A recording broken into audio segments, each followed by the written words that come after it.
Hey there, Wasteland Wanderer. Welcome back to another deep dive into the mysteries of the Fallout universe. Before we step into the irradiated hills of Appalachia, do me a favor and hit that like button.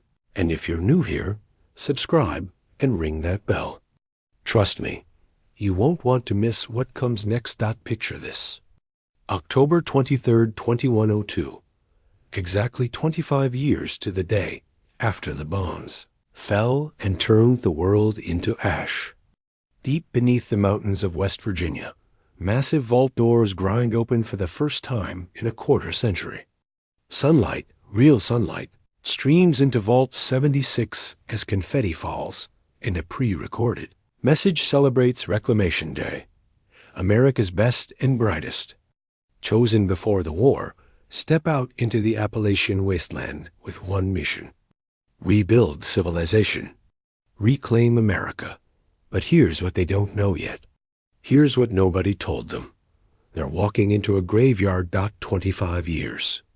That's how long they waited in safety while the surface world died its slow, agonizing death. 25 years of training, preparing, learning everything they need to rebuild society. They have skills. They have knowledge. They have hope. What they don't have is the truth.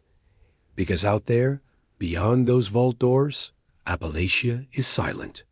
Not the peaceful silence of nature reclaiming the land. The wrong kind of silent. The kind that makes your Geiger counter feel loud. Where are the other survivors? Where are the communities that should have formed? Where are the people the overseer left before them? Weeks before Reclamation Day, she walked out alone to scout ahead, to prepare the way.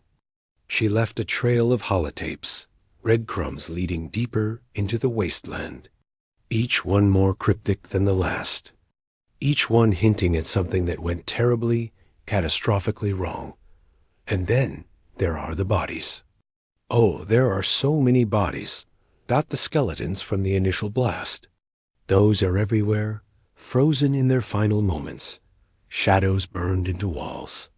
No, these are different, recent, some still wearing hazmat suits, others in military armor, responders, Brotherhood of Steel, raiders, survivors who made it through the war, who fought and struggled and tried to rebuild, just like the vault dwellers are supposed to do now. Every single one of them is dead, but that's not the disturbing part. The disturbing part is what killed them. Because scattered among the bodies, shambling through the ruins, are things that used to be human.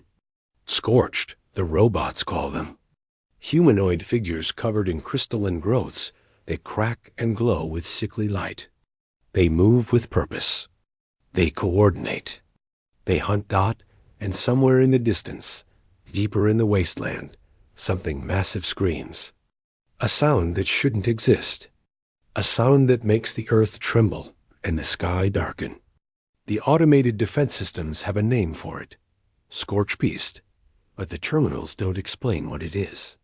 They just mark it as a containment failure. What was contained? Why did it fail? And why does every holotape, every desperate final message, every blood-stained note point to the same impossible conclusion? That this wasn't an accident, that someone knew, that before the bombs fell, before the war, before everything went to hell, there was a secret buried deep in these mountains. A secret worth destroying the world to hide. A secret that killed everyone who discovered it. Until now. The vault dwellers don't know it yet, but they're not on a reclamation mission. They're walking into the final chapter of a conspiracy that started before the Great War. A conspiracy that involves pre-war experiments, government cover-ups, corporate greed, and a weapon so horrifying that its creators tried to bury it 2 miles underground. They failed. And now, 25 years after the bombs, whatever they were hiding is awake, spreading, consuming everything in its path. The plague that killed Appalachia isn't radiation. It isn't starvation. It isn't raiders or robots or any of the usual wasteland hazards. It's something else. Something designed. something that transforms human beings into nodes of a hive mind, that corrupts technology, that spreads through the very air itself. Something that the government tested here, in these isolated mountains, far from the eyes of the world. The overseer knows. That's why she left early. That's why her messages are so careful, so coded. She's leading them toward the truth, step by step, because some things are too terrible to explain.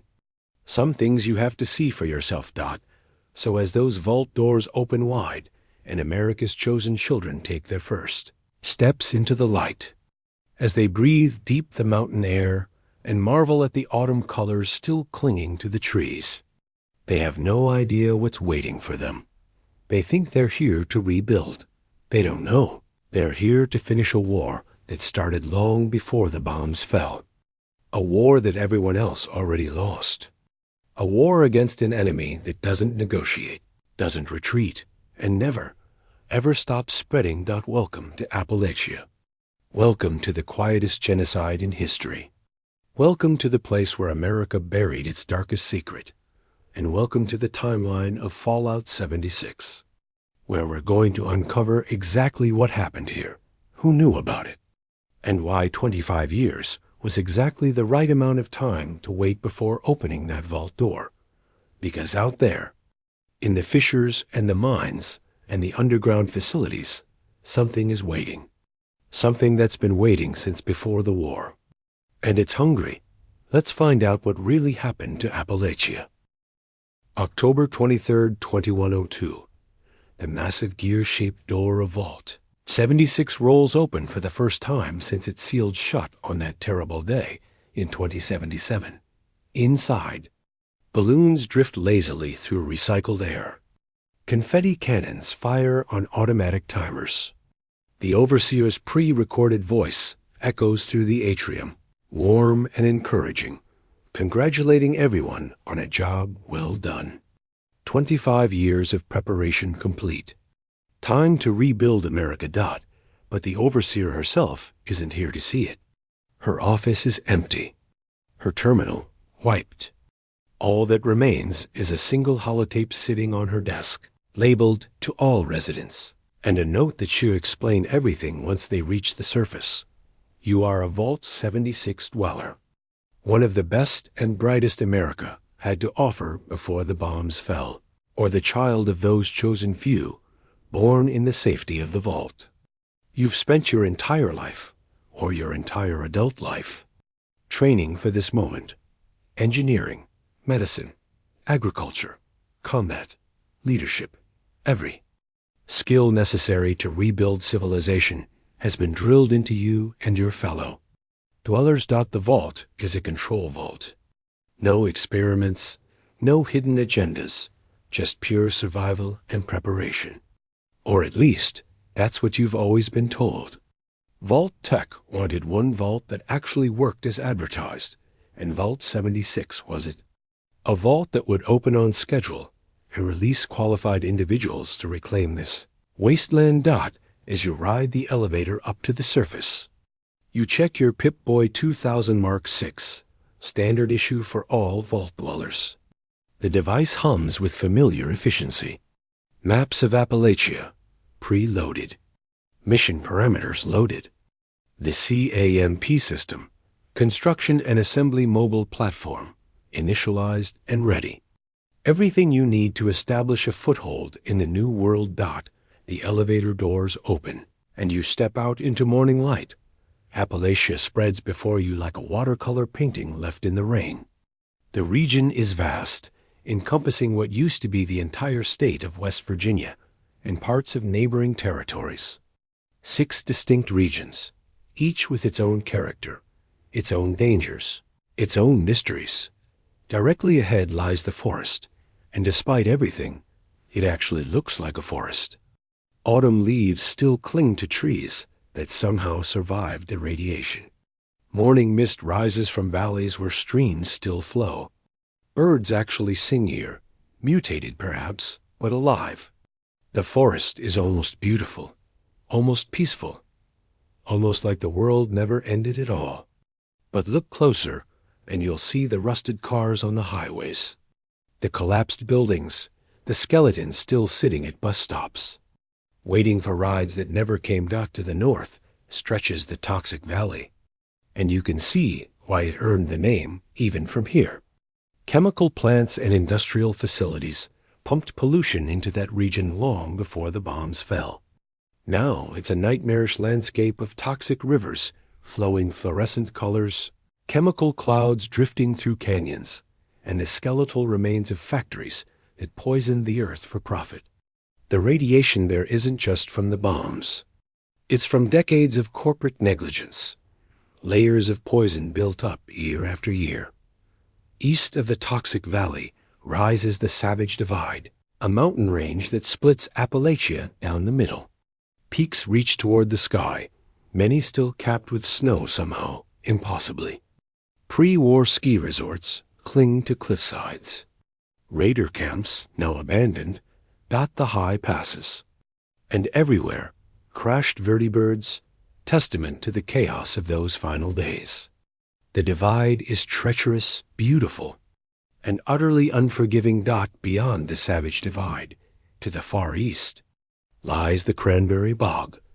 Even from the vault entrance, you can see the strange glow on the horizon, a sickly luminescence that paints the sky at night.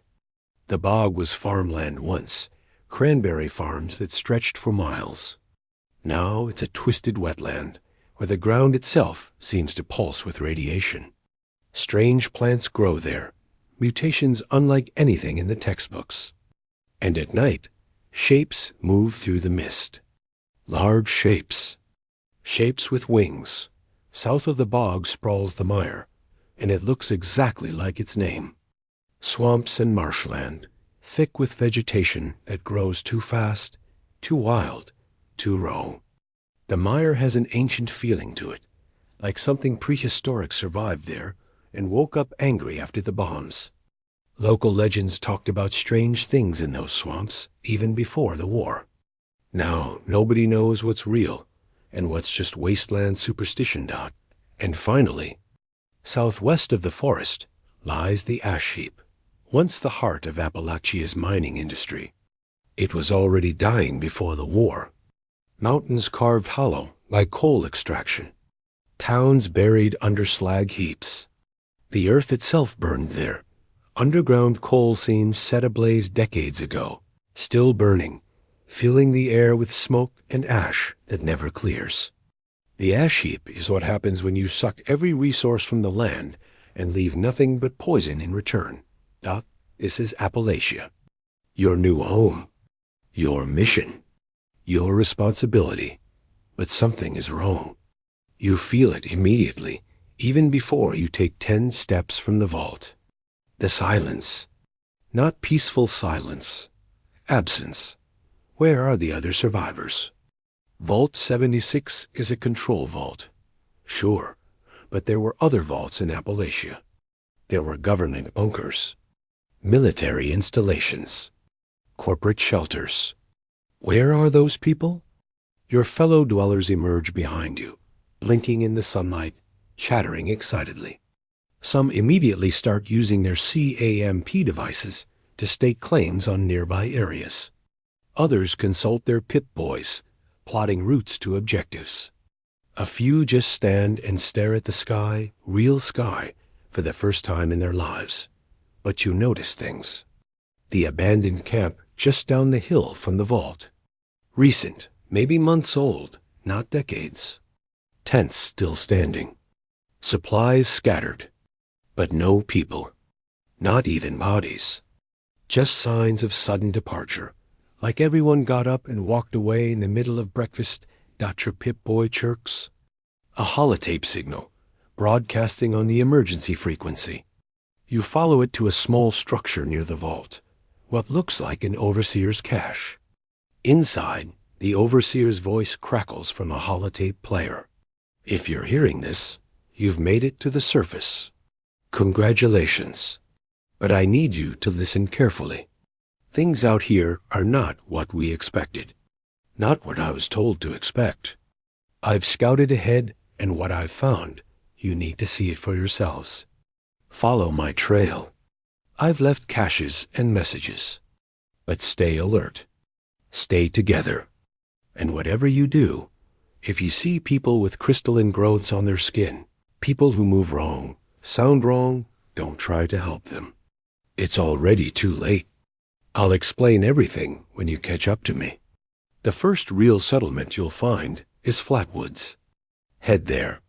We have work to do. Real work. A kind they didn't train us for. Be safe. Be smart. And remember, we're Vault 76. We don't give up. Ever. The holotape ends. Around you, other dwellers are finding similar messages, comparing notes. Already, small groups are forming.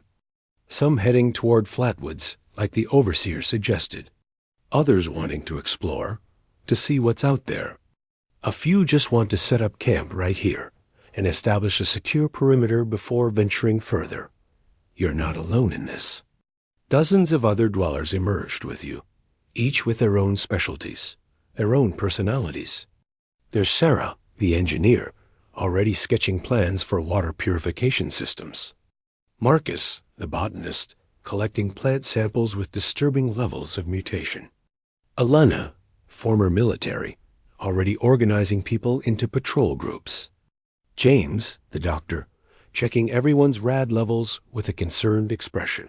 These aren't just survivors. They're professionals. Trained, educated, ready. But as you look out over Appalachia, as you see the smoke rising from distant fires, as you hear something massive roar from somewhere beyond the mountains, you realize training might not be enough. The overseer's tone bothered you. She sounded afraid. Not cautious, not concerned, actually afraid. And the overseer doesn't scare easily. You know her file. Everyone does.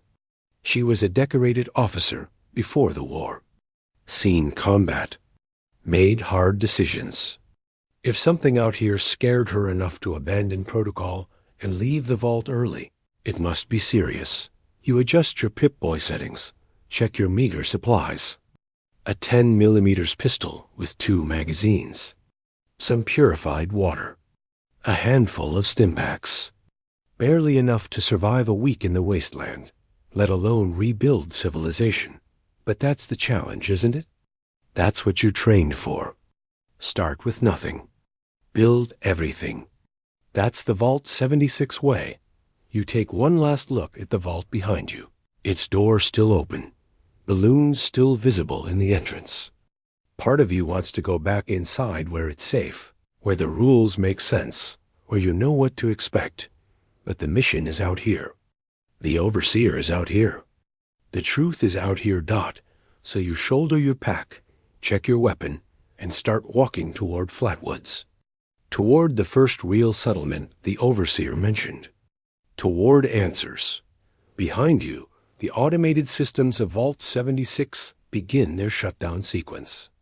In 8 hours, those doors will close and lock permanently. No going back. No second chances. You're committed now. Welcome to the Wasteland, dweller. Welcome to Appalachia. Let's find out what happened to everyone else.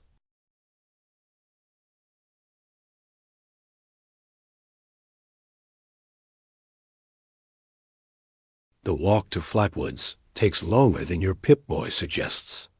The roads are cracked, overgrown, sometimes completely washed away by 25 years of neglect. You pass through what used to be a town called Vault Tech Agricultural Research Center.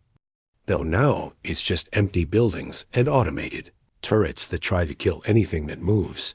Your first real encounter with the Wasteland comes at a place called The Wayward, a bar that somehow still stands on the edge of civilization.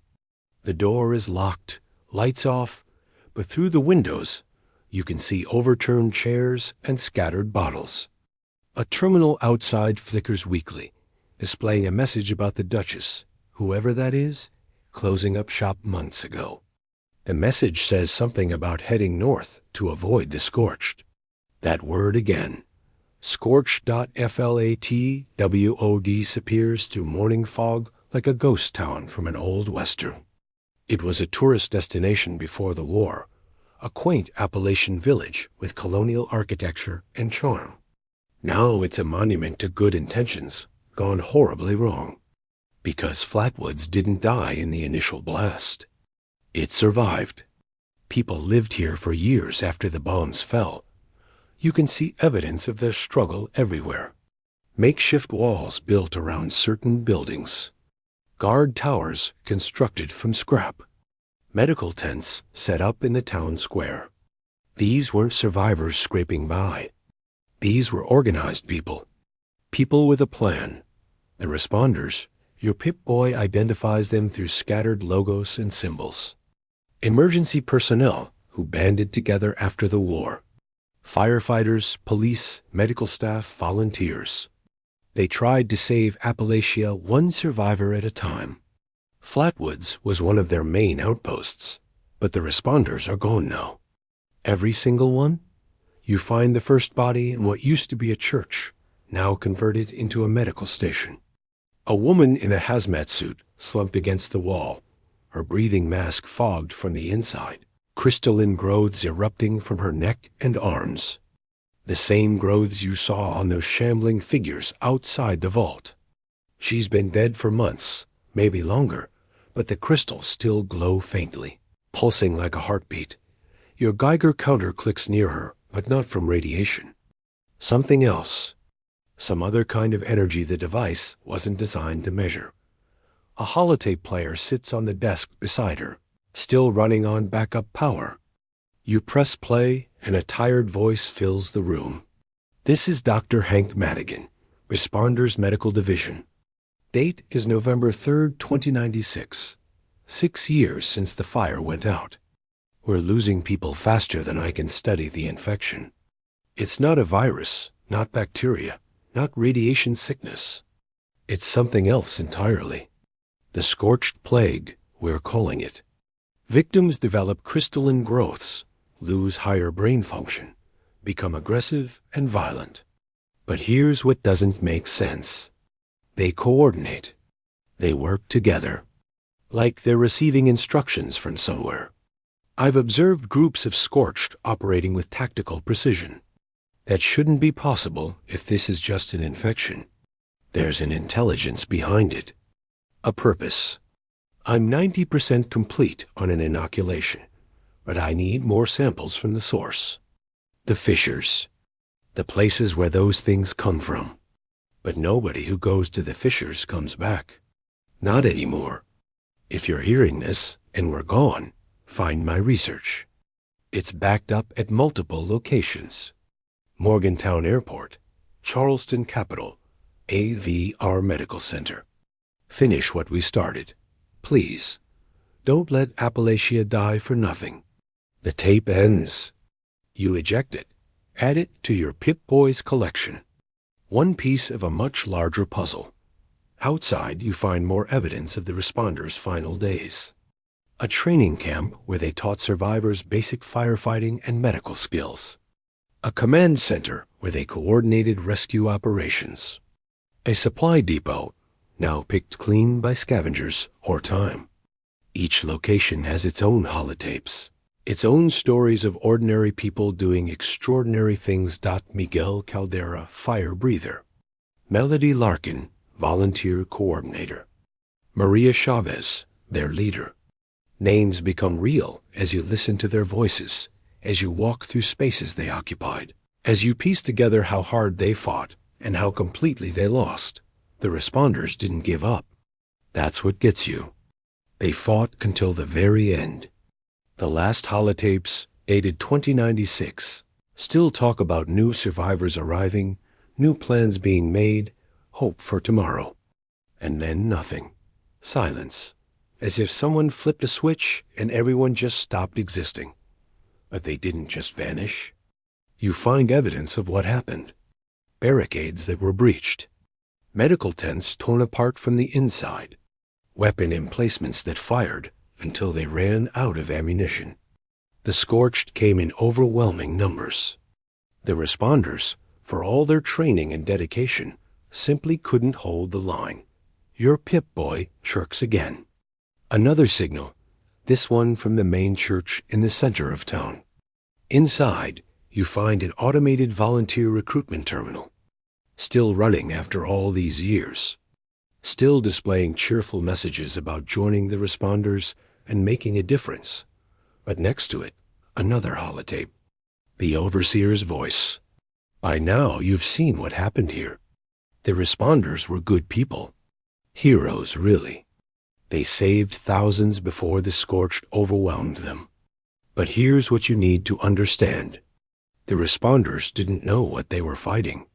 They thought it was just another wasteland hazard, another obstacle to overcome with determination and elbow grease. They were wrong. The Scorched Plague isn't natural. It's not a mutation or a disease. It's a weapon. A pre-war weapon that got loose. The responders discovered this toward the end, but by then it was too late. Their research is scattered across Appalachia now, in airports, in hospitals, in government buildings. You need to find it, all of it, because the Scorched aren't the real threat. They're a symptom. The real threat is where they come from, what makes them, and it's still out there, still spreading, still converting everything it touches. Head to Morgantown next. The airport there. The responders had a major operation going. You'll find answers, but you'll also find questions. Bigger questions than I can answer alone. Trust the process. Follow the trail. And watch for the scorched beasts. When you hear them scream, you run. You understand me? You run. The holotape ends with a sound in the background. A distant roar that makes the recording distort. The overseer's breathing gets faster. Then the tape cuts out. You leave the church and find other vault dwellers gathering in the town square. Everyone found holotapes. Everyone has pieces of the story. Sarah, the engineer, discovered schematics for responder water purifiers. Marcus, the botanist, found agricultural research about radiation-resistant crops. Elena found tactical assessments of scorched attack patterns. Together, you're starting to understand. The responders weren't just heroes. They were researchers, investigators, people who died gathering information. Information you now possess. Information that might be the key to succeeding where they failed. But there's something else. Something that bothers you as you look around at the empty buildings and silent streets. The responders weren't the only ones here. There are other signs, other factions. Raiders, clearly, but also military. Professional military, not just National Guard. You find sandbag positions that weren't set up by firefighters. You find weapon caches with military-grade equipment. Someone else was here. Someone else fought the Scorched. A terminal in the church, easy answer. The Brotherhood of Steel. They came to Appalachia, established operations, worked with the responders. But like everyone else, they're gone now. Wiped out. Your Pip-Boy updates with new objectives.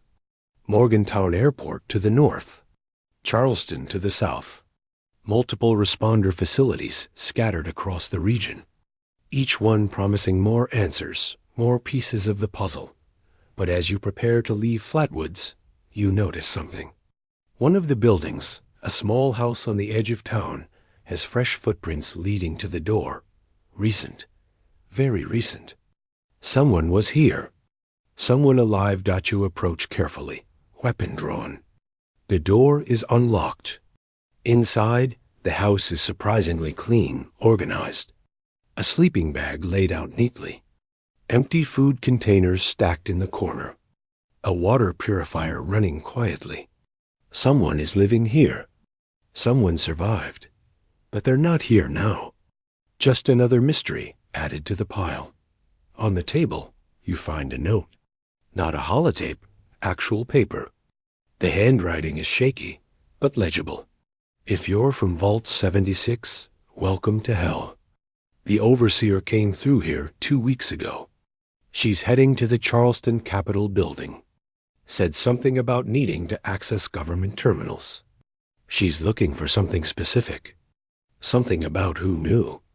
Who knew before the bombs fell. She seemed angry. More angry than scared. Whatever she found, it changed her. Be careful out there. The scorched aren't the worst thing in Appalachia. The worst thing is the truth. The worst thing is knowing this didn't have to happen. That people knew. That they let it happen anyway. My name is David Thorpe. I'm heading north, away from the fissures. If you find this, don't follow me. Head south. Follow the overseer. Finish what we started. Finish what everyone died trying to do. Make it mean something. The note isn't signed beyond the name. No indication of who David Thorpe is or where he came from. Just another survivor, alone in the wasteland, trying to stay ahead of whatever hunts through these ruins. You pocket the note and step back outside. The sun is higher now, burning off the morning fog. Appalachia spreads before you, beautiful and deadly and full of secrets. Somewhere out there, the overseer is uncovering truths that make her angry. Somewhere out there, the scorched are spreading. Somewhere out there, something massive flies through the air and screams with a voice that shouldn't exist, and you're going to find out why. The other vault dwellers are organizing into groups, some heading to Morgantown Airport, others toward Charleston. A few want to explore the ash heap or investigate the toxic valley. The vault training emphasized initiative and independence. Nobody expects you all to stick together like some military unit, but maybe that's what went wrong with the responders. Maybe they were too spread out, too focused on helping everyone. Unable to concentrate their strength when it mattered most, you make a decision. Charleston. That's where the overseer went. That's where the government terminals are. If there's truth to be found, it'll be there. In the seat of what used to be West Virginia's government. In the buildings where decisions were made and secrets were kept. The walk will take most of the day. Charleston is 15 miles south, through the forest region and into more dangerous territory. But distance doesn't scare you. The unknown does. The feeling that every step deeper into Appalachia is a step closer to understanding something terrible, because the note was right. This didn't have to happen. The bombs, the radiation, the mutations, all of that was inevitable once the war started. But the scorched? That's something else. Something that was here before the bombs. Something that someone created, tested, and then lost control of. And now you have to clean up their mess. You have to succeed where the responders failed, where the Brotherhood failed, where everyone who came before failed. No pressure. You adjust your pack. Check your ammunition count. 37 rounds for your 10mm pistol, and start walking south. Behind you, Flatwoods fades into the trees, another ghost town in a land full of them. Ahead, the Capitol building rises in the distance, its gold dome tarnished, but still visible. A beacon of old-world authority in a world that no longer recognizes such things. The overseer is out there, 2 weeks ahead of you, already uncovering truths, already getting angry at what she's finding. Soon, you'll understand why. Soon, you'll wish you didn't. But that's what it means to be Vault 76. You don't run from the truth. You don't hide from the hard answers. You walk straight toward them, even when every instinct screams to turn back, especially then. The road to Charleston takes you deeper into the forest region, and for a few hours, you can almost pretend the world didn't end. Trees grow thick here, their leaves still showing autumn colors despite the radiation that should have killed them. Streams flow clear enough to see the bottom, though your Geiger counter warns against drinking without purification. Wildlife moves through the underbrush, radstags mostly, mutated deer with extra limbs and glowing growths, but alive and thriving in their strange way. But the illusion of normalcy shatters at the first intersection. A pre-war traffic light still stands, its signals long dead, and beneath it sits a family sedan with 4 skeletons inside. Still buckled in. Still waiting for the light to change. They never made it home when the sirens went off. Just sat here, trapped in traffic, when the bombs fell and the flash burned them into the upholstery. You don't stop. Can't stop. The wasteland is full of these moments, these frozen tableaus of the end of the world. If you stopped to process each one, you'd never move forward. Your Pip-Boy guides you along what used to be Route 63, though sections of the highway have collapsed or been reclaimed by vegetation. Along the way, you encounter your first active robots. Not the broken wrecks you saw near the vault, but functioning machines still following their programming from 25 years ago. A Protectron waddles past, its mechanical voice announcing, "Please stand by for inspection," to nobody in particular. It doesn't register you as a threat, just continues its patrol route, following orders from a supervisor who died decades ago.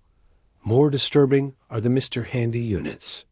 3 of them, clustered around what used to be a pre-war home, still performing household maintenance. Trimming hedges that have grown wild. Sweeping porches thick with dirt and leaves. Cheerfully greeting you with "Good morning, sir. Lovely day for gardening," while surrounded by the skeletal remains of the family they served. Their programming won't let them acknowledge the world ended. They just keep serving, keep cleaning, keep pretending everything is normal, because that's what they were designed to do. You pass through a place called Summersville, or what's left of it. Another town that survived the initial blast only to be abandoned later. The difference here is you can see why. Every building bears scorch marks. Not from nuclear fire, but from flamethrowers. Controlled burns. Someone tried to sanitize this place, tried to burn out an infection. It didn't work. You find Scorched here, shambling through the ruins. 5 of them, wearing the tattered remains of civilian clothing. They move in formation, sweeping through buildings like they're searching for something. When they spot you, they attack immediately, but there's organization to it. 2 flank left, 2 flank right, 1 charges straight ahead. Tactics, coordination. The fight is brutal and quick. Your 10mm pistol barks 5 times, echo sharp in the empty streets. The Scorched fall, but not easily. They don't feel pain, don't slow down when hit, only stop when catastrophic damage shuts down their motor functions. And even then, the crystals on their skin pulse and glow, like whatever controls them is trying to restart the bodies. You search them after, looking for anything useful. One still has a wallet with a photo inside. A family picture.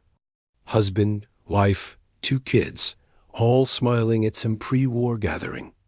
The Scorched you just killed was the husband, Mark Thompson, according to his driver's license.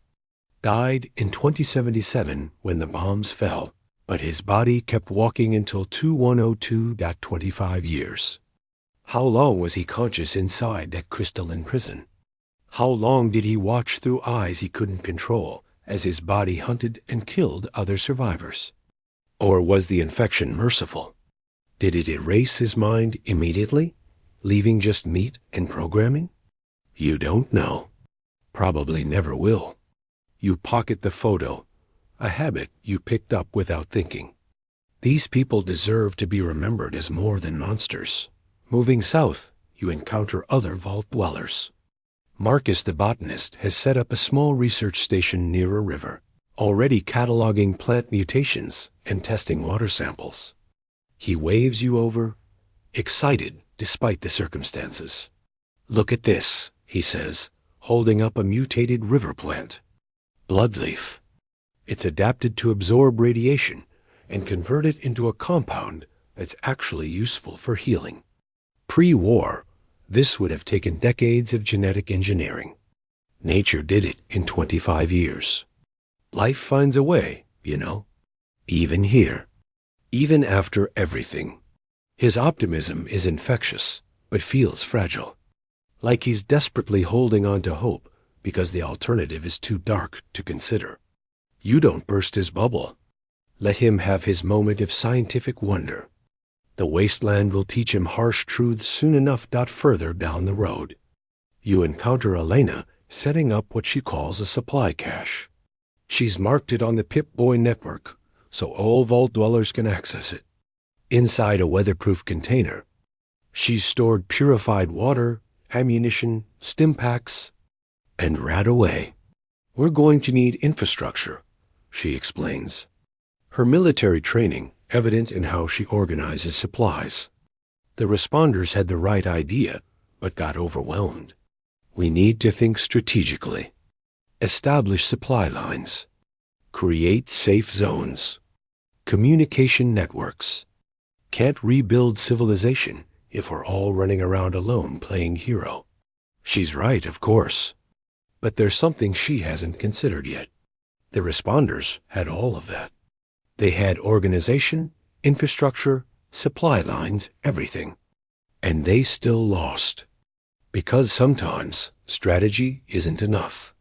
Sometimes the enemy is just too big, too relentless, too alien to fight with conventional tactics. You share what you learned in Flatwoods, playing the holotapes you collected. Elena listens carefully, her expression hardening as the scope of the scorched threat becomes clear. A weapon, she says quietly. Pre-war. They built something that does this. That turns people into those things. The overseer thinks so. She's heading to Charleston, looking for government records. Then that's where we need to focus.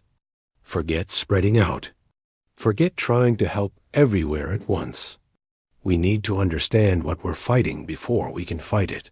She's adapting quickly, updating her tactical assessment based on new information. Good. You'll need that flexibility to survive what's coming. As evening approaches, you reach the outskirts of Charleston. The city rises before you, a pre-war metropolis now half collapsed and utterly silent. The gold dome of the Capitol building dominates the skyline, catching the last rays of sunlight. Somewhere in there, the overseer is searching for answers. Somewhere in there, the truth about the Scorched is waiting to be uncovered. But between you and the Capitol lies the city itself. Blocks of buildings, streets choked with debris, countless places for Scorched to hide. And as darkness falls, you hear them. Not just a few, dozens, maybe hundreds. Their movements creating a constant background, noise of shuffling feet and clicking crystals.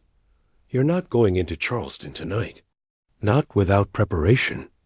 Not without more ammunition and a better understanding of what you're walking into. Instead, you find a house on the edge of the city limits. 2 stories, defensible, with a clear view of the streets below. Other vault dwellers have had the same idea. Sarah is already here, setting up a water purifier. James is organizing medical supplies. A few others you don't know as well are securing the perimeter. Someone has a fire going in the fireplace, the chimney drawing the smoke up and away. Dangerous, maybe, but the warmth is worth the risk.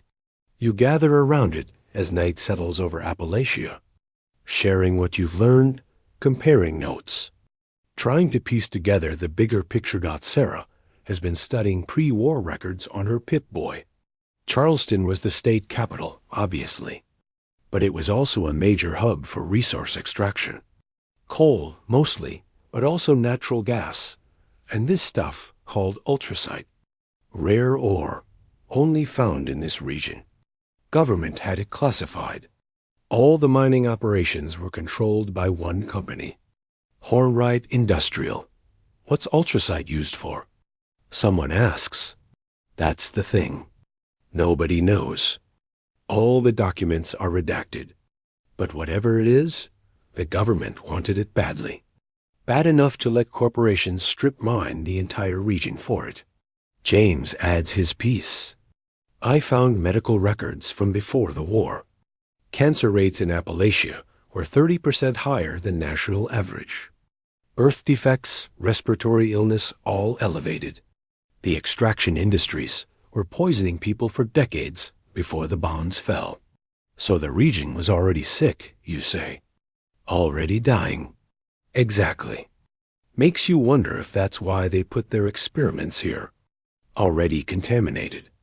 Already suffering. Who would notice a few more problems? The conversation continues, theories building on theories. But underneath it all runs a current of anger. Pre-war America didn't just fail to prevent the nuclear war. It actively hurt its own people in the years leading up to it. Poisoned them. Used them. Treated entire regions as acceptable sacrifices for corporate profit and government secrets. The responders understood this. That's why they tried so hard to help. They knew Appalachia had been abandoned long before the bombs fell. They were trying to prove that the people here mattered, that they deserved better, that they could survive and thrive despite everything working against them. And they almost did. 6 years. 2090 to 2096. 6 years of holding the line, building communities, giving people hope. Then the Scorched Plague consumed everything they built. You look around the fire at your fellow vault dwellers. Young faces, determined expressions, skills and training that should be enough. Should be. But the responders were trained too. The Brotherhood of Steel were trained.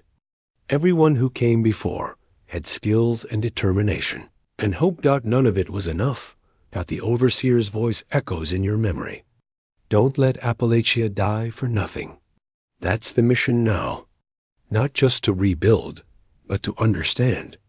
To find out what really happened here, who knew about it, who let it happen.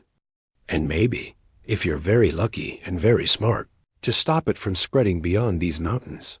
Outside, something screams in the distance. Not human, not scorched. Something else. Something massive and airborne. A scorch beast, your training reminds you. The source of the plague. The thing the responders warned about in their final recordings. You've heard them before. Distant roars from far away. But this is closer. Much closer. The sound makes the house shake, rattles the windows, sets off car alarms blocks away. Everyone falls silent, listening. The scream goes on, echoing off buildings and mountains. A sound of hunger and rage and something almost like intelligence. Then it fades, moving away, hunting somewhere else.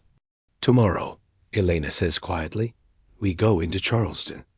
We find the Overseer. We find those government records. And we start understanding what we're really fighting. Everyone nods. Tomorrow. For tonight, you have fire and walls and each other. For tonight, you're safe. But tomorrow, you step deeper into the mystery. Tomorrow, you start uncovering truths that people died to hide. Tomorrow, Appalachia starts giving up its secrets. And you have a feeling that once you know the truth, you'll wish you could go back to this moment. To this fire. To this brief pocket of ignorance and hope. Because some knowledge changes you.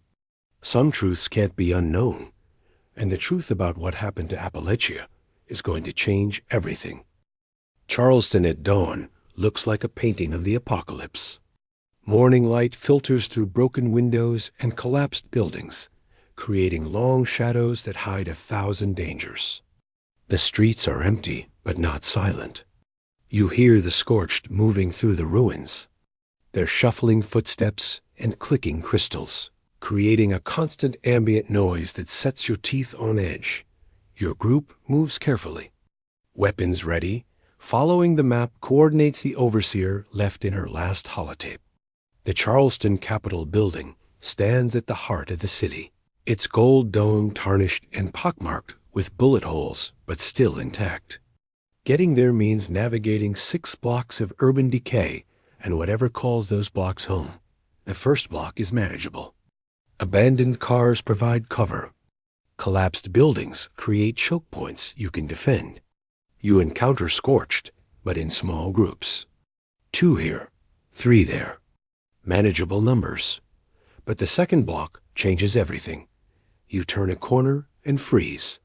The street ahead is full of them. 50 scorched at least, maybe more, all standing completely still in the middle of the road. They're not moving, not hunting, just standing there facing the same direction like they're waiting for something. Elena signals everyone to back up slowly, find another route. But before you can move, one of the scorched turns its head. Not toward you. Toward the sky. Then another turns. Then all of them, moving in perfect synchronization, tracking something overhead. You look up and see it for the first time. A scorched beast dot. It's massive, easily the size of a vertibird, with leathery wings that span the entire width of the street. Its body is a twisted fusion of bat and something reptilian, covered in the same crystalline growths that mark the scorched. But unlike them, it's alive in a way that's immediately obvious. It moves with purpose, with intelligence. Its eyes, dozens of them scattered across its misshapen head, glow with that same sickly light. The creature circles overhead once, twice. Then it opens its mouth and screams. The sound is beyond description. It's not just loud, though it is. It's something else. A frequency that bypasses your ears and goes straight to your spine, your skull, your bones. You feel it in your teeth, in your chest, in places sound shouldn't reach. And the scorched respond. All 50 of them turn as one and start moving. Not randomly. With purpose. They spread out, some entering buildings, others taking up positions at intersections. They're setting up an ambush, coordinating with the scorched beast overhead. Run, Elena whispers. Then louder. Run. You scatter, your group breaking apart as the scorched attack erupts. Gunfire echoes through the streets. Someone screams. You lose track of others as you dive through a broken storefront window, roll to your feet, keep moving deeper into the building. Behind you, the scorched beast lands. You hear the impact, feel the building shake. Then its footsteps, impossibly heavy, grinding concrete to powder as it walks. It's hunting, sniffing the air, looking for you. You find a stairwell and go up, taking steps 3 at a time, your heart hammering against your ribs. Second floor, third. You burst onto the roof and immediately realize your mistake. No exit except the way you came. And below, the sounds of pursuit.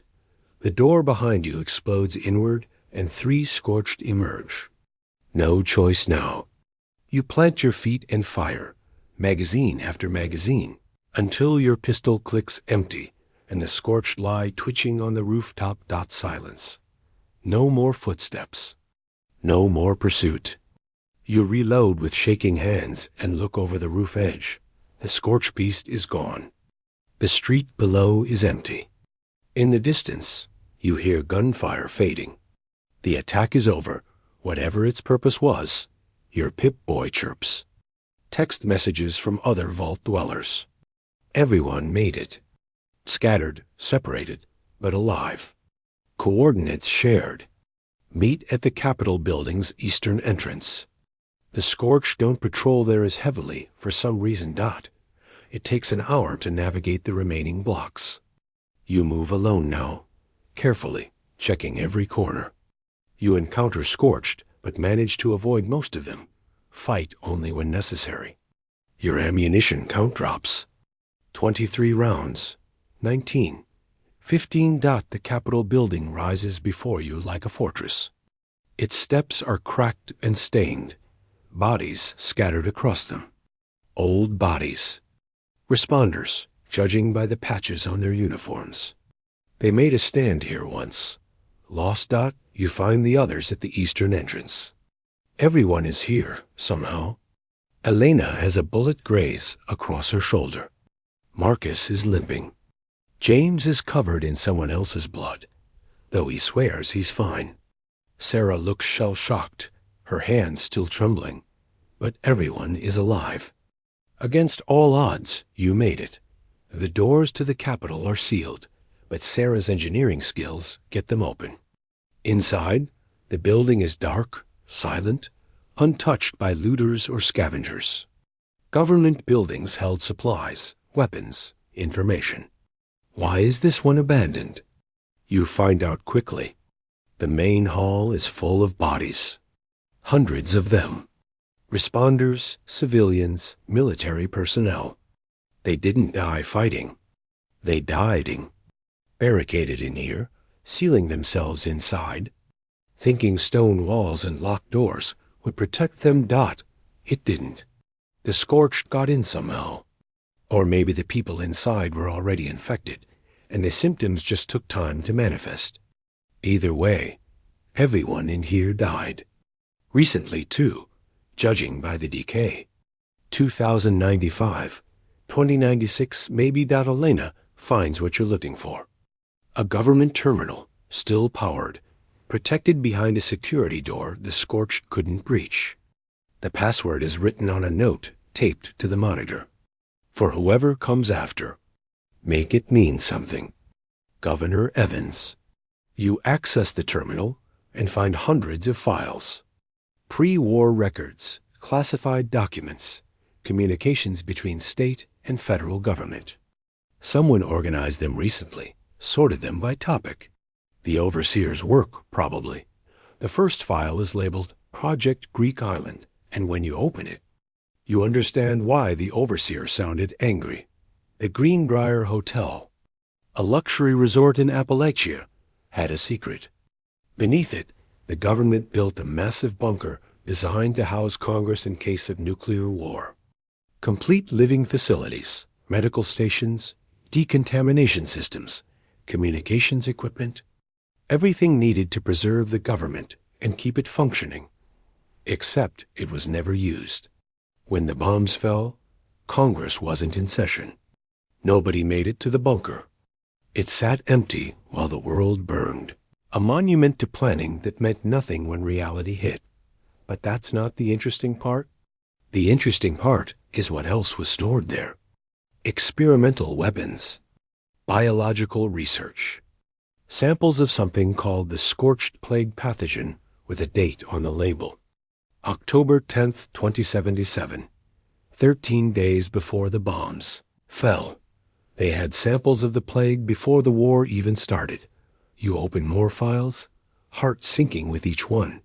The puzzle pieces start fitting together. Ultracite mining in Appalachia. A rare ore with unusual properties. Classified research. Military applications. A company called Atomic Mining Services working on government contracts in the deepest parts of the region. Mining so deep, they broke through into caverns that shouldn't exist. Caves that showed signs of ancient habitation by something not human. And in those caves, they found them. The scorch beasts, hibernating, dormant, possibly for thousands of years. Instead of sealing the caves and leaving them alone. Instead of treating this discovery with the caution it deserved, the government saw an opportunity. A weapon. Something that could be controlled, deployed, used to win the resource wars that were tearing the world apart. They brought specimens to the surface, studied them, experimented, tried to weaponize the plague the creatures carried, failed to fully understand what they were dealing with, failed to create adequate containment, failed to consider what would happen if control was lost. The facility where this research happened was called Site R, buried deep in the mountains near a place called Abandoned Bog Town. The documents show increasing concern from the scientists. Reports of containment breaches, workers becoming infected, requests for facility shutdown denied, orders to continue research despite the risks. Then the bombs fell. The facility lost power. Automated containment failed. And the scorch beasts, dozens of them, woke up fully and escaped into Appalachia. For the first few years, they stayed underground, hidden in fissures and caves. But they were breeding, growing, spreading, and in 2086 they emerged fully. The Scorched Plague began in earnest. Every human they infected became another node in their network, another tool for spreading and hunting. By 2090, the responders understood they were fighting a losing battle. By 2095, they were nearly extinct. By 2096, Appalachia was dead, all because someone thought they could weaponize a plague without consequences. You sit back from the terminal, processing. Around you, the others are reading other files, making their own discoveries. Everyone is silent, absorbing the weight of what pre-war America did to itself. Sarah finally speaks, her voice hollow. They knew. The government knew this was here, knew it was dangerous. And they poked it anyway. Not just poked it, Elena corrects. Weaponized it. Tried to turn it into a tool. And when it got loose, they just classified everything and hoped the problem would solve itself. Marcus is reading a file about ecological damage. The mining operations destroyed entire ecosystems looking for ultracite. Poisoned groundwater. Collapsed cave systems. They knew the long-term consequences and didn't care. Profits and weapons research took priority over everything.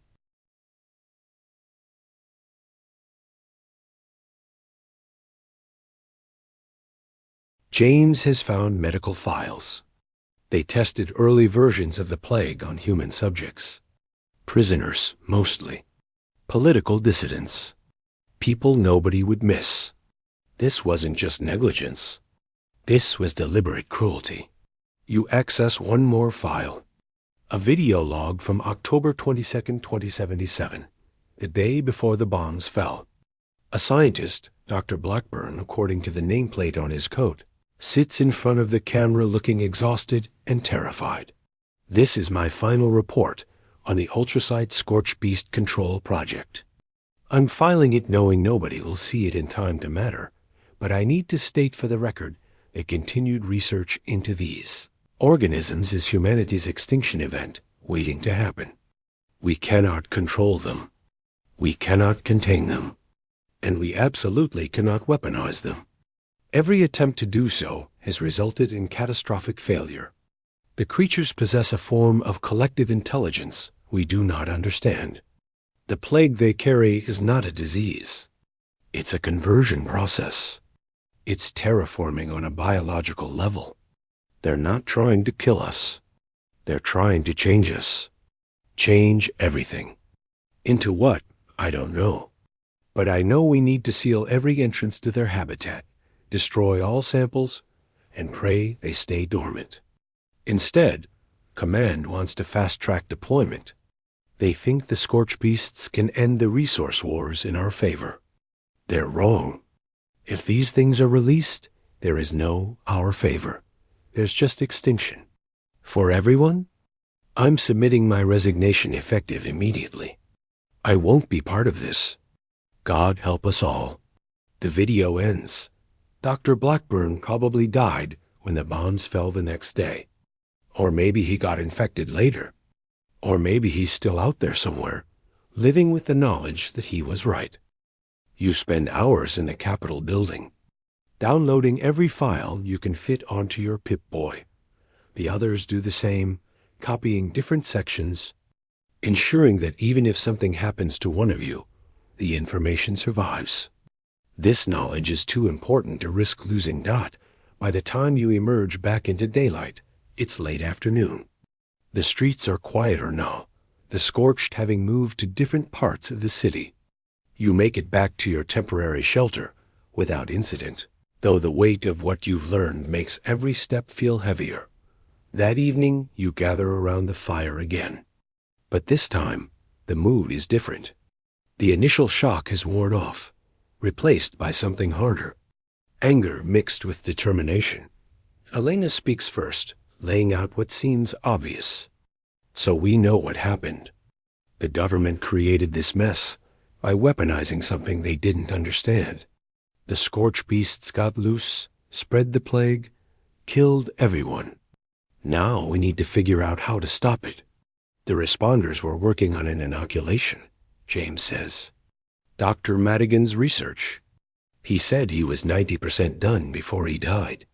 If we can find his work, complete it, we can protect ourselves from infection at least. Sarah nods. And the Brotherhood of Steel was researching Scorched Beast weaknesses. If we combine their tactical data with responder medical research, we might have a fighting chance. It sounds reasonable. Logical even. The pieces fit together into a solution that makes sense.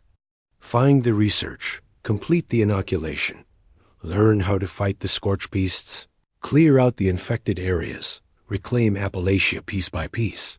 Marcus is already planning agricultural restoration. Elena is sketching out defensive perimeters. James is listing the medical facilities they need to investigate. Everyone is moving forward, motivated by having a clear enemy and a clear path to victory. But something bothers you. Something in those files doesn't fit the neat narrative everyone is building. You pull up Dr. Blackbourne's video again. Watch it for the third time. He said the scorched beasts possess collective intelligence, that the plague isn't trying to kill, it's trying to convert, change everything into something else. Those don't sound like the words of someone describing a weapon. They sound like someone describing something far more complex. And there's another detail.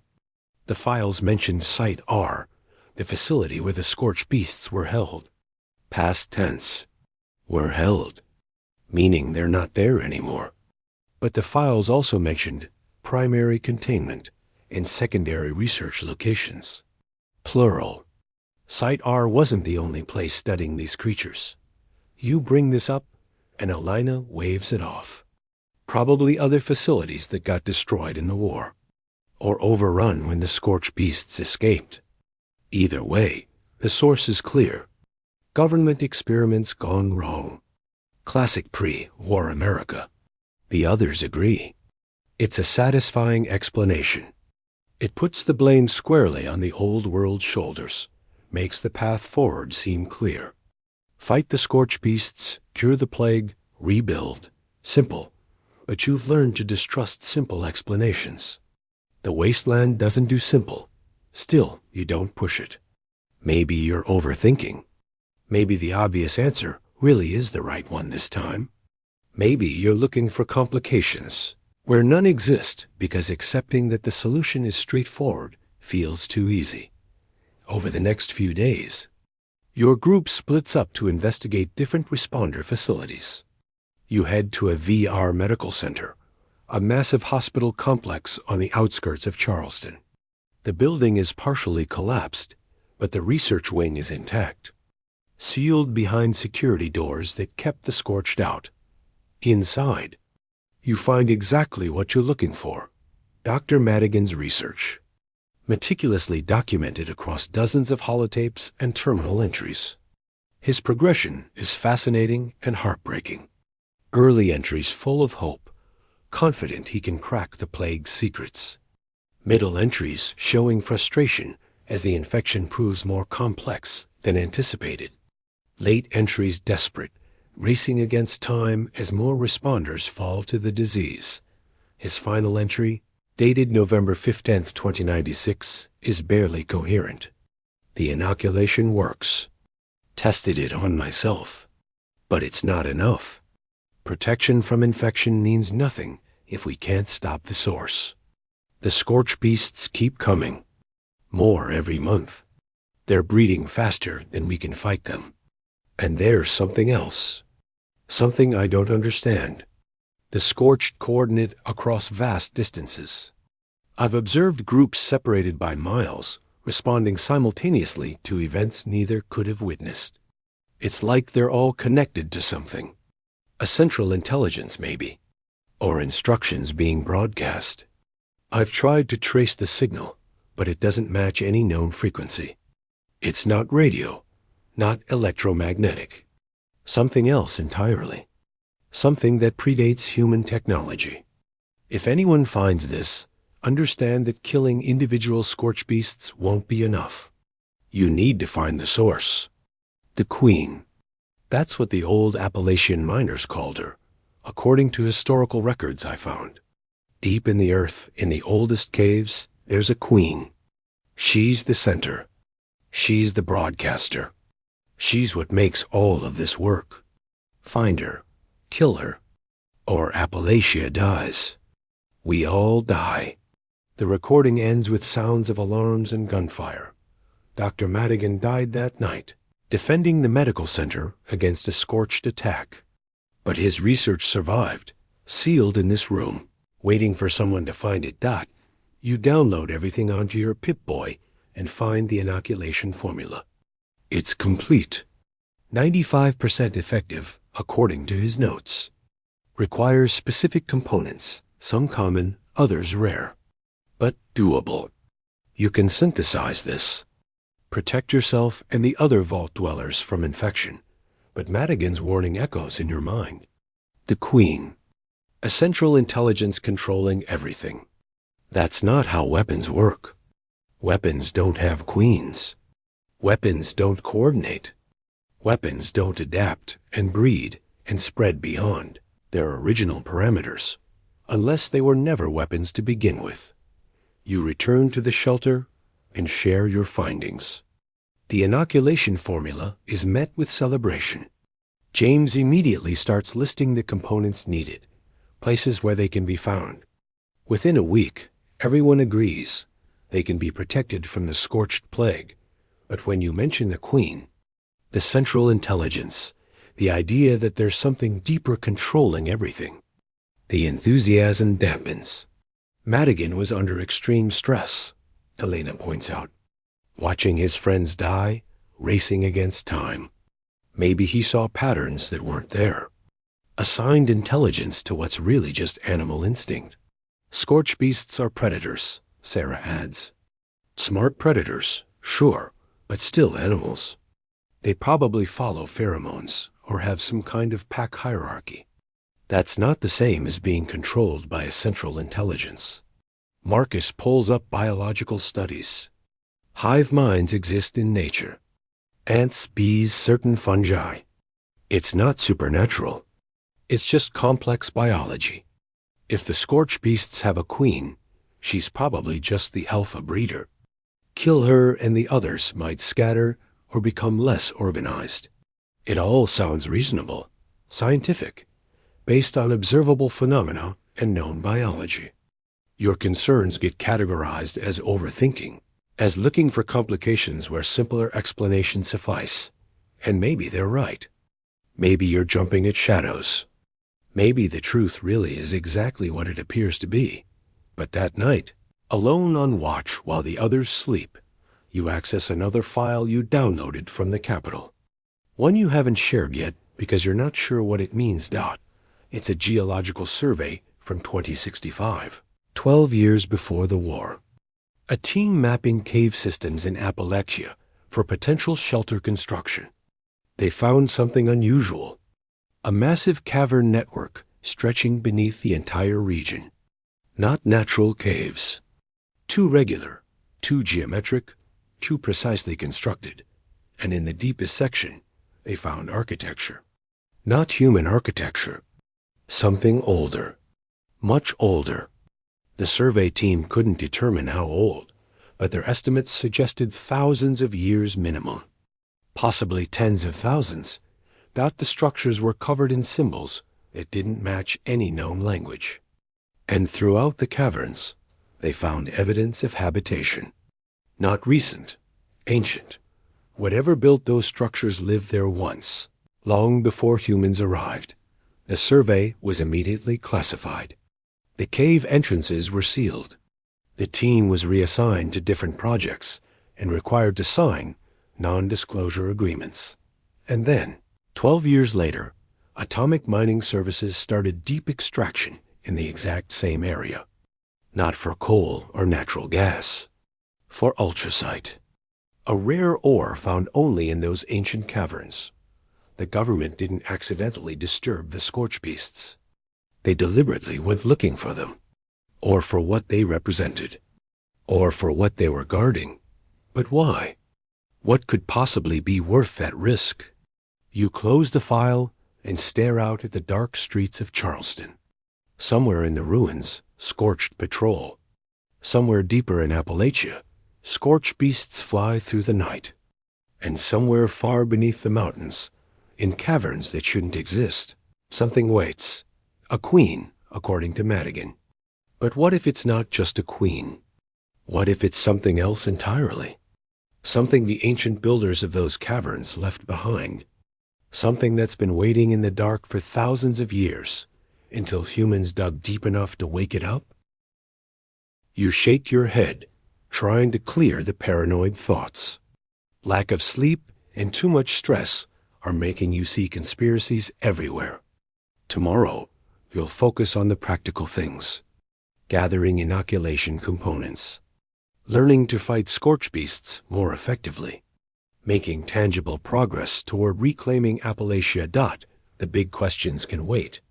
The mysterious caverns and ancient architecture and government secrets can all wait. Right now, survival is what matters. Understanding comes second. But as you watch the sunrise paint the ruins gold, as you hear the distant scream of a scorched beast greeting the dawn, you can't shake the feeling that you're missing something. Something important. Something that everyone who came before you missed too, and it got them killed. The responders thought they were fighting a plague. The Brotherhood thought they were fighting monsters. Both approaches failed. Maybe because they were asking the wrong questions. Maybe the right question isn't how to fight the scorch beasts. Maybe it's why do they exist at all? What purpose do they serve? What are they protecting or preparing or trying to accomplish? But those are dangerous questions. Questions that lead down rabbit holes filled with paranoia and speculation. Better to stick with what's known, what's provable, what can be acted upon. Better to believe the simple explanation and move forward with confidence than to doubt everything and freeze with indecision.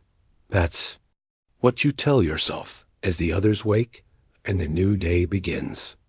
That's what you tell yourself as you set out to gather inoculation, components, and push deeper into Appalachia's mysteries. But deep down, you know the simple explanation is wrong. You know there's something more. Something the files aren't saying. Something the responders never discovered. Something that's been true all along, but nobody wanted to see. And sooner or later, whether you're ready or not, that truth is going to surface. The Wasteland has a way of revealing what's hidden, of dragging secrets into the light, no matter how deep they're buried.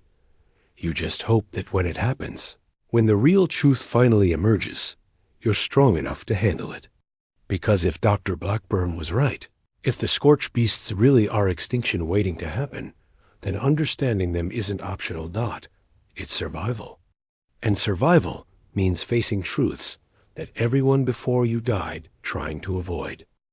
The journey into the Savage Divide begins 3 days after synthesizing the inoculation. Every vault dweller receives the injection, a moment of relief knowing that at least one threat has been neutralized. The Scorched can still kill you with weapons or claws, but they can't convert you, can't add you to their network. It's a small victory, but in the Wasteland, small victories are all you get. The Savage Divide is aptly named. The mountain range splits Appalachia like a jagged scar, peaks rising high enough that snow still clings to the summits, despite the radiation warming the lower elevations. Pre-war, this was resort country. Ski lodges, hiking trails, scenic overlooks where families took vacation photos. Now it's a vertical graveyard where the altitude kills as readily as the creatures that hunt these heights. Your group has grown.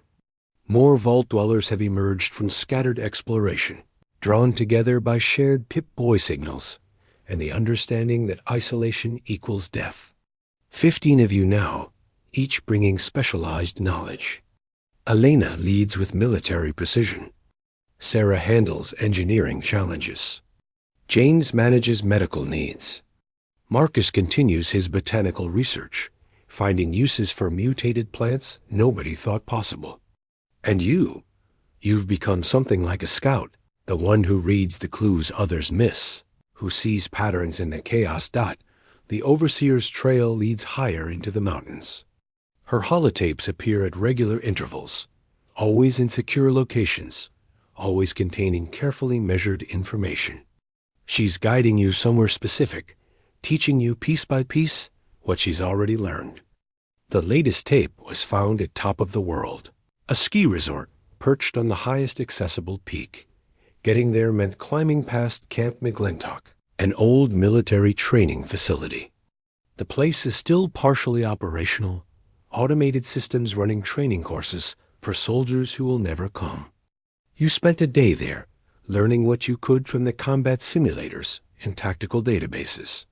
The military knew about the Scorched Beasts before the war ended, had classified files on engagement protocols and weakness assessments.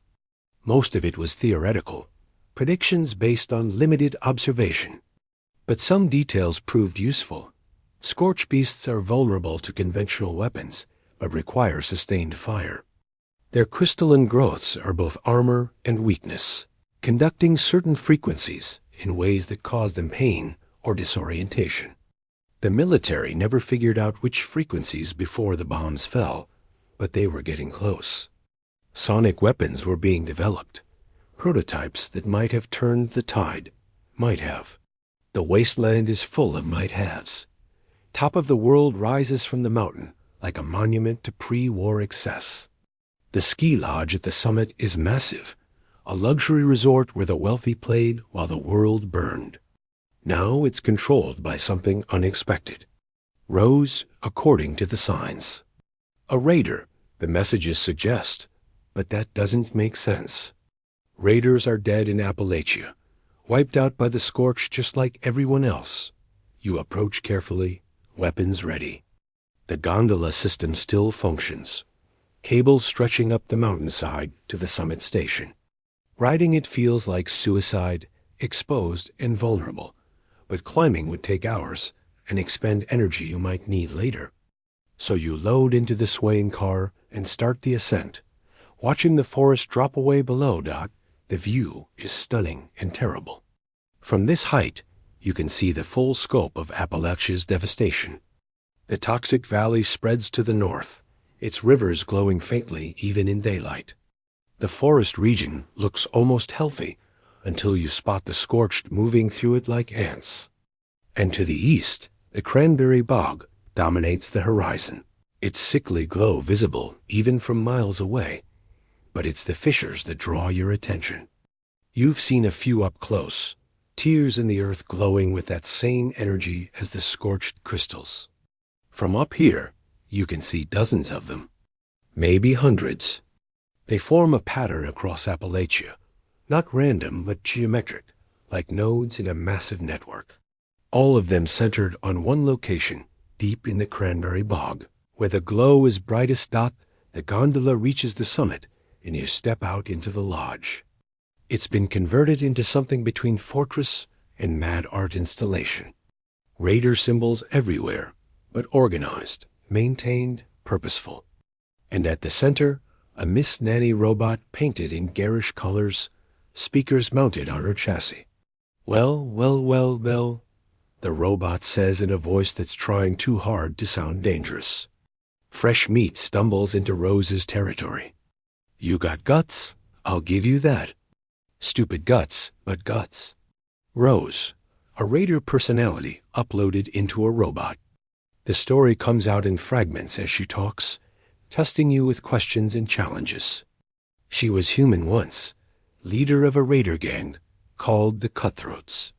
When the Scorched came, when her body started showing the crystalline growths, she had herself uploaded into this machine rather than lose her mind to the plague.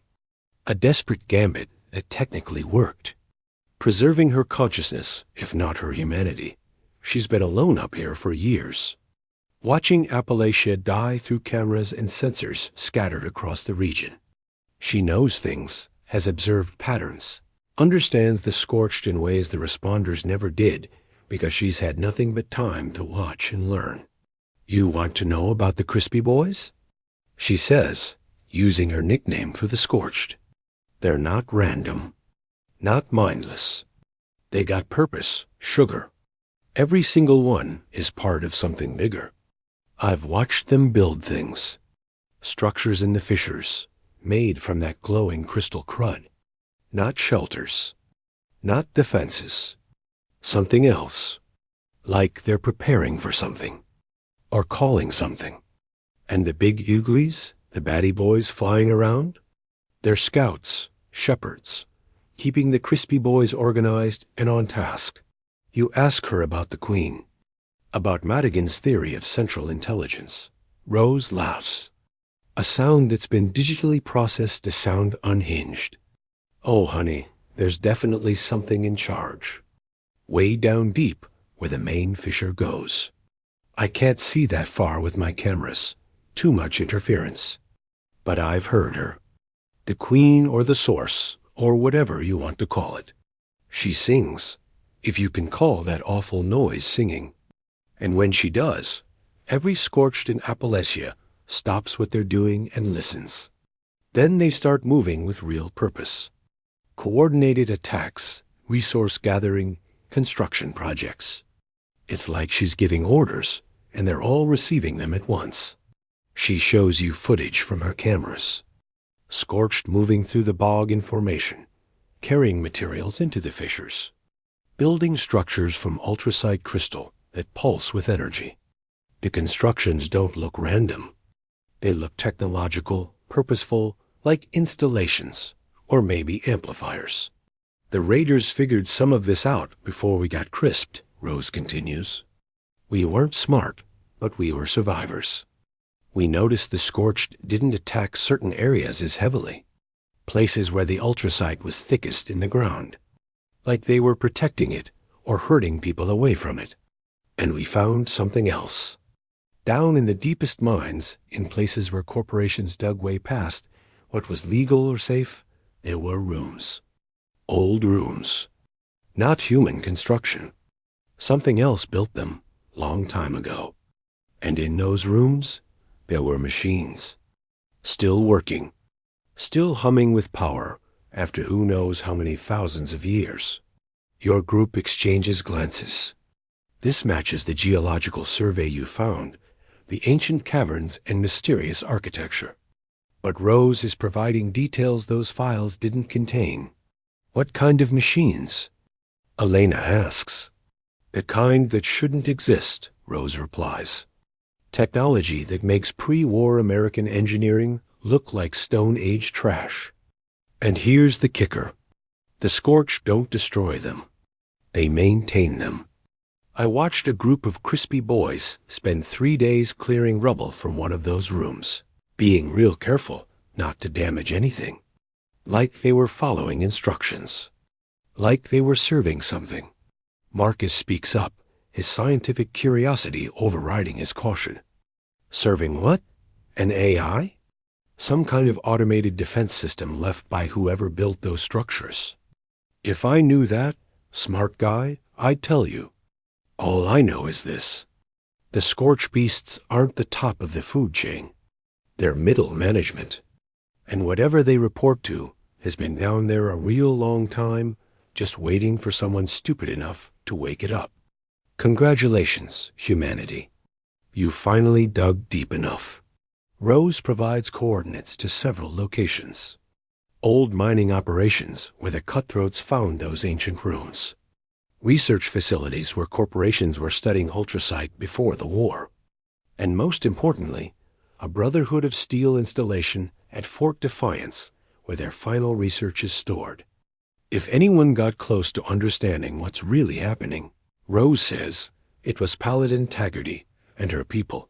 You thank Rose, though she waves it off.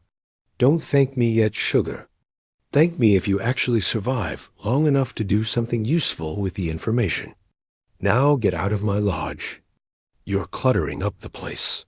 The journey down the mountain is quieter than the ascent. Everyone is processing what Rose revealed, fitting it into the puzzle that keeps growing more complex. The simple explanation, government experiments gone wrong, no longer fits the evidence. This is something older, deeper, more purposeful than escaped bioweapons. Fort Defiance sits on the southern edge of the Savage Divide, a repurposed asylum that the Brotherhood converted into their headquarters. The building is imposing, stone walls and barred windows, a place designed to keep people in that now keeps everything out. Or tried to. The front entrance is breached, massive claw marks gouged into the reinforced doors. A scorched beast got in here. Maybe more than one dot inside. The fort is a tomb. Brotherhood of Steel soldiers, dozens of them, lie where they fell. Their power armor is cracked and torn, their weapons empty. They fought hard, fought to the last round, but numbers and ferocity overwhelmed them. These were professional soldiers, elite troops with training and equipment far superior to the responders. And they lost just as completely. You moved through the fort carefully, reading the story of its last stand through environmental details. They knew the end was coming. Fortified every floor, set up kill zones, and overlapping fields of fire.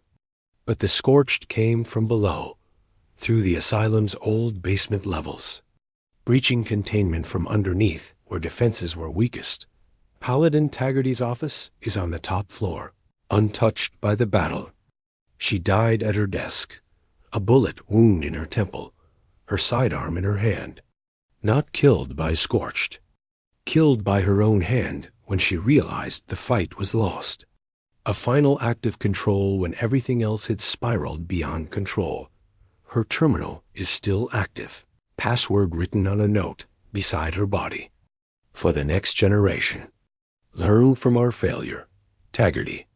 The files are extensive. Months of research and observation compiled into comprehensive reports. The Brotherhood's approach was methodical, scientific, tactical. They studied scorched behavior patterns, scorched beast biology, plague transmission vectors. They mapped fissure locations and tracked creature movements. And slowly, reluctantly, they reached conclusions that terrified them. Taggarty's final report, dated April 19, 2096, lays it out clearly. We've been asking the wrong questions. We treated the scorched beasts as hostiles to be eliminated, the scorched as infected to be cured or put down.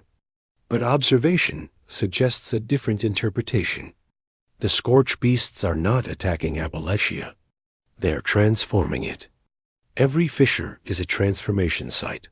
Every scorched is part of the transformation workforce. The crystal growths aren't parasitic. They're structural. They're changing the composition of the environment at a molecular level, converting organic and inorganic matter into something else. We don't have terminology for what that something else is. It's not death. It's not life as we understand it. It's conversion into a state that can interface with the technology we found in the deep caverns. The ancient machines Rose mentioned to our scouts before her gang fell. Those machines require a specific type of matter to operate, a hybrid of biological and crystalline structure. The scorched beasts are producing that matter. They're preparing Appalachia to power something, or wake something, or become something. I don't know which, but I know this. If we don't stop the transformation, if we don't destroy the source, Appalachia will be permanently changed into something that cannot support human life. And once Appalachia is complete, the transformation will spread to Virginia, to the entire East Coast, eventually to the whole continent. This isn't an invasion. It's terraforming.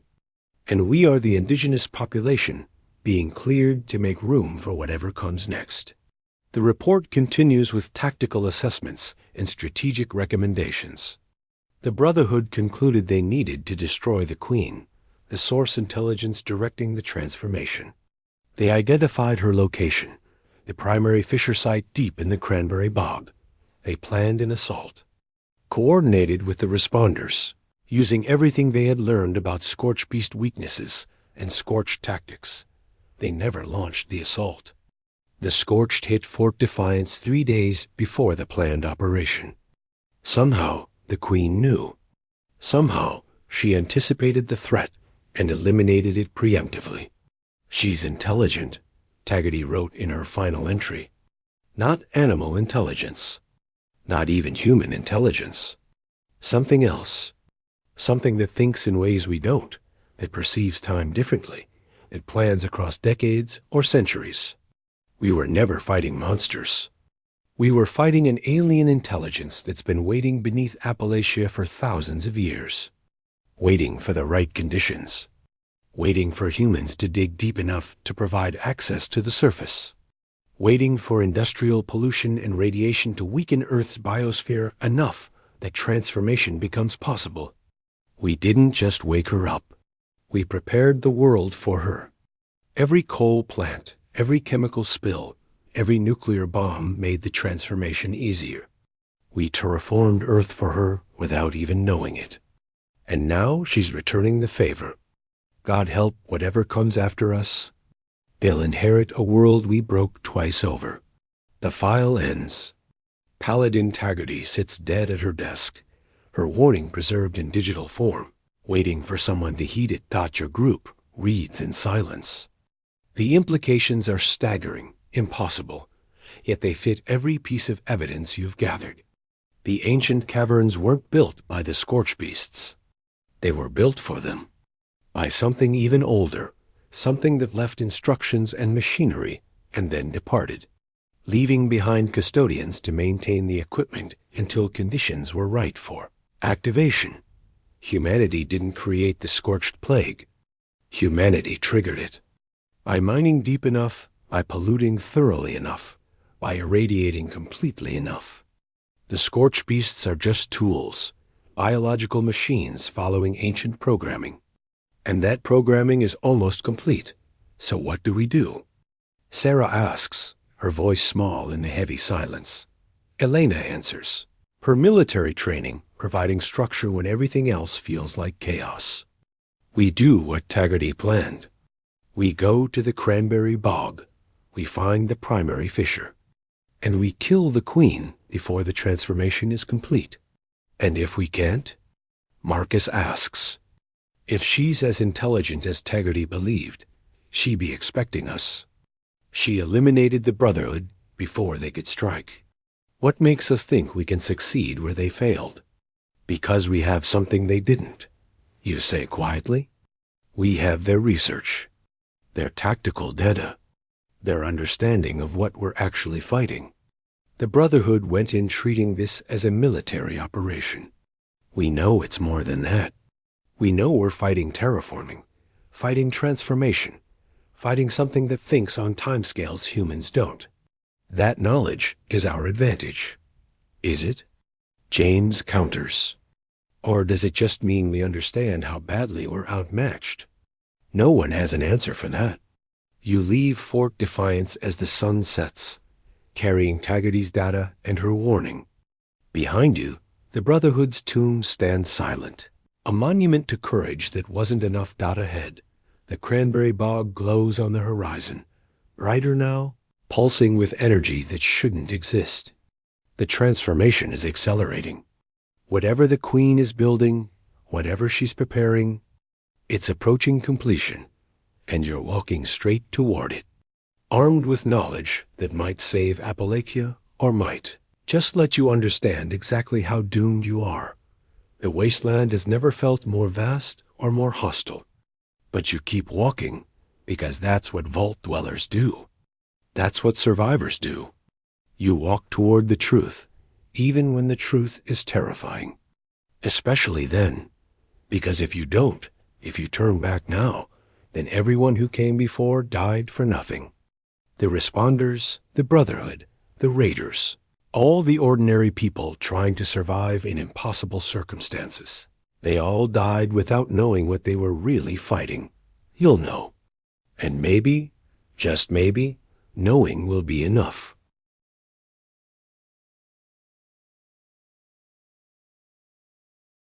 The cranberry bog in daylight is surreal. The wetlands glow faintly, even under the sun. Mist rising from pools that used to grow cranberries and now grow crystalline structures that pulse with bioluminescence. The air tastes wrong here, metallic and sharp like breathing in electricity. Your Geiger counter clicks constantly, but the readings are inconsistent, spiking and dropping without pattern.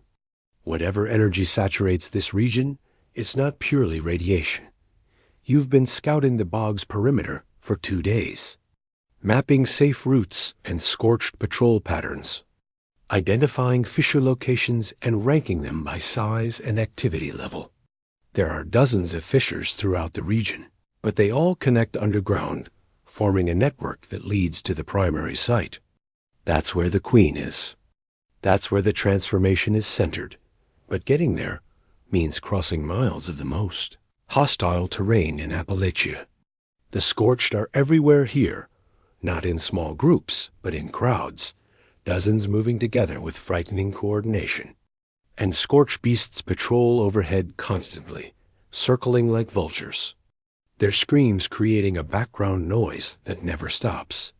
Your group has established a forward camp on the edge of the bog, a fortified position in an old water treatment facility. The building's concrete walls and elevated position provide defensible space and clear sight lines.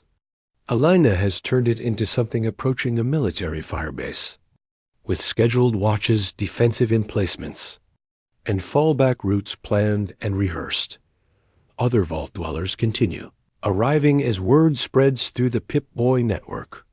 23 now, almost a quarter of Vault 76's population, all drawn to this final push into the heart of the threat.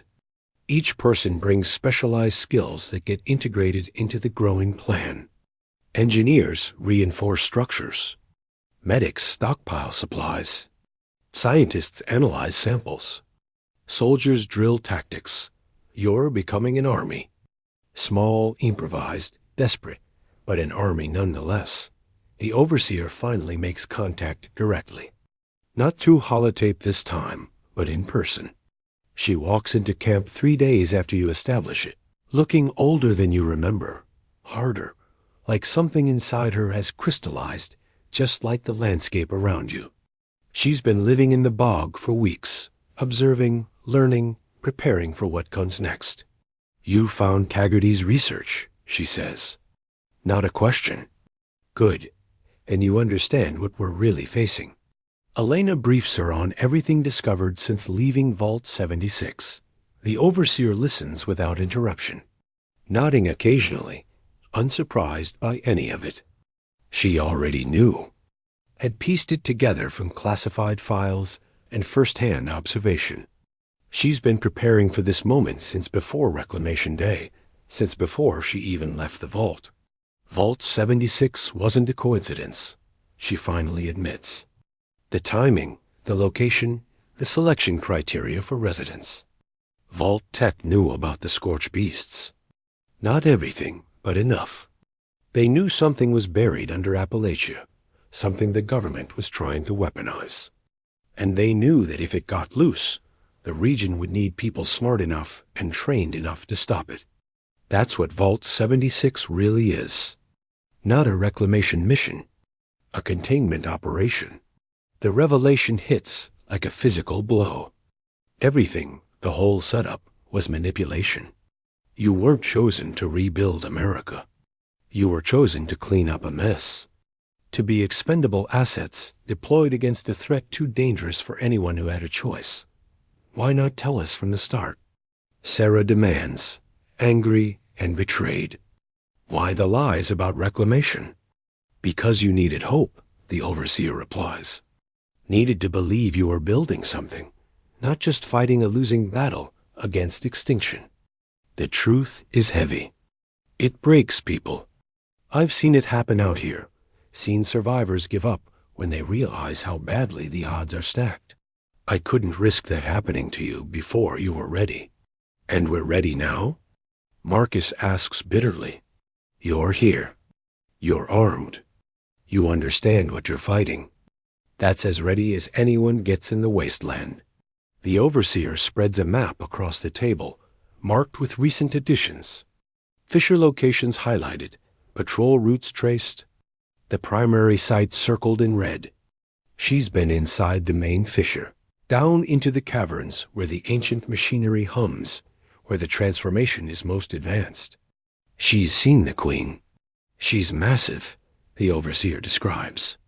Larger than any scorched beast you've encountered. And she's not alone. There are hundreds of scorched beasts down there, maybe thousands, packed into the caverns around her. And the scorched, they're building something around her. A structure made entirely from ultracite crystal, 50 feet tall, geometric, and precise.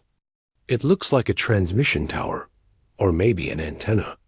I think it's designed to amplify her signal, extend her range beyond Appalachia. How far beyond? James asks. I don't know. Continental, maybe. Once that structure is complete, once she starts broadcasting at full strength, the transformation will accelerate everywhere. Not just here. Everywhere humans have polluted and irradiated, which is everywhere that matters. The plan comes together over the following days. Direct assault is impossible. The numbers are too overwhelming, the environment too hostile.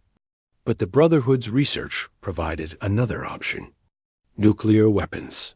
The old world left behind 3 nuclear missile silos in Appalachia, automated facilities still operational, still capable of launching their payloads. Site Alpha, Site Bravo, Site Charlie. Each one requires launch codes that change on a rotating schedule. Codes that can be obtained from military installations if you know where to look and how to decrypt them. A nuclear strike directly on the primary fissure would collapse the caverns, destroy the crystal structure, and hopefully kill the queen and enough scorched beasts to break the transformation's momentum. It's not a perfect solution, not a permanent victory, but it might be enough.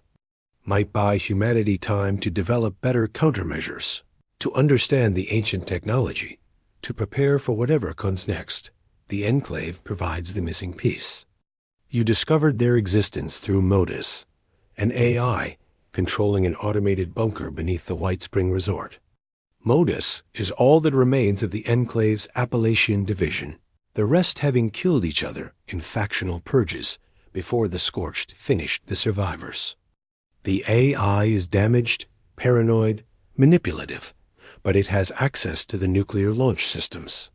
It can provide codes in exchange for services. Dealing with Modus feels like making a deal with something malevolent. The AI has its own agenda, its own interpretation of what America should become, and none of it accounts for the actual survivors struggling in the Wasteland. But pragmatism wins over morality. You need those launch codes. You need the nuclear option. And Modus is the only source. The tasks Modus assigns are dangerous and seemingly arbitrary. Recovering technology from irradiated sites. Eliminating targets that threaten automated systems. Proving your capability through tests of combat and problem solving. Each completed mission earns you fragments of the launch codes and access to deeper Enclave systems. The process takes weeks. Weeks of fighting through the most dangerous parts of Appalachia. Weeks of watching the transformation accelerate, the crystal structures growing larger, the Scorched becoming more numerous and better organized. Weeks of losing people. Not many. Your inoculation keeps the plague at bay, but combat and accidents claim lives. David Chun falls from a collapsed bridge in the mire. Lisa Rodriguez gets caught in a rad storm without proper protection. Thomas Wright simply disappears on a scouting mission. No body found, no explanation discovered. Each loss hits hard. These aren't strangers or statistics. They're people you trained with, ate meals with, shared watches and fears and hopes with. They're your community, and every death shrinks that community a little more. But you keep going, because stopping means giving up, and giving up means everyone dies instead of just some. The math is brutal but undeniable. Modus finally provides the complete launch codes for Site Alpha, the closest silo to the primary fissure. The facility is defended by automated systems in Scorched that have learned to avoid the robot sentries. But your group has grown skilled at navigating such environments. You breach the silo, fight through the defensive levels, reach the launch control room, The missiles are still there, still functional, waiting in their silos for orders that should never have needed to come. Pre-war America built these weapons to destroy the world. Now you're using them to save what little of it remains. Elena inputs the launch codes. Sarah handles the technical overrides. Marcus calculates the optimal detonation altitude for maximum cavern collapse. James prepares medical facilities for the inevitable fallout casualties. Everyone has a role, a purpose, a reason to believe this might actually work. The missile launches with a roar that shakes the entire facility. You watch through external cameras as it rises into the evening sky, leaving a trail of fire. Then you evacuate, racing away from the silo before the blast wave hits. Before the radiation spreads, before the consequences of what you've just done become unavoidable, the detonation is visible from 20 miles away. A flash that briefly turns night into day, followed by the familiar mushroom cloud rising above the cranberry bog. The shock wave arrives seconds later, knocking everyone off their feet, shattering windows, triggering car alarms that haven't worked in 25 years. Then silence, waiting, hoping.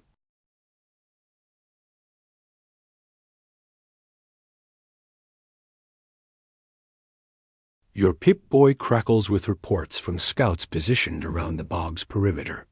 The primary fissure is gone, collapsed into a massive crater. The crystal structure is destroyed.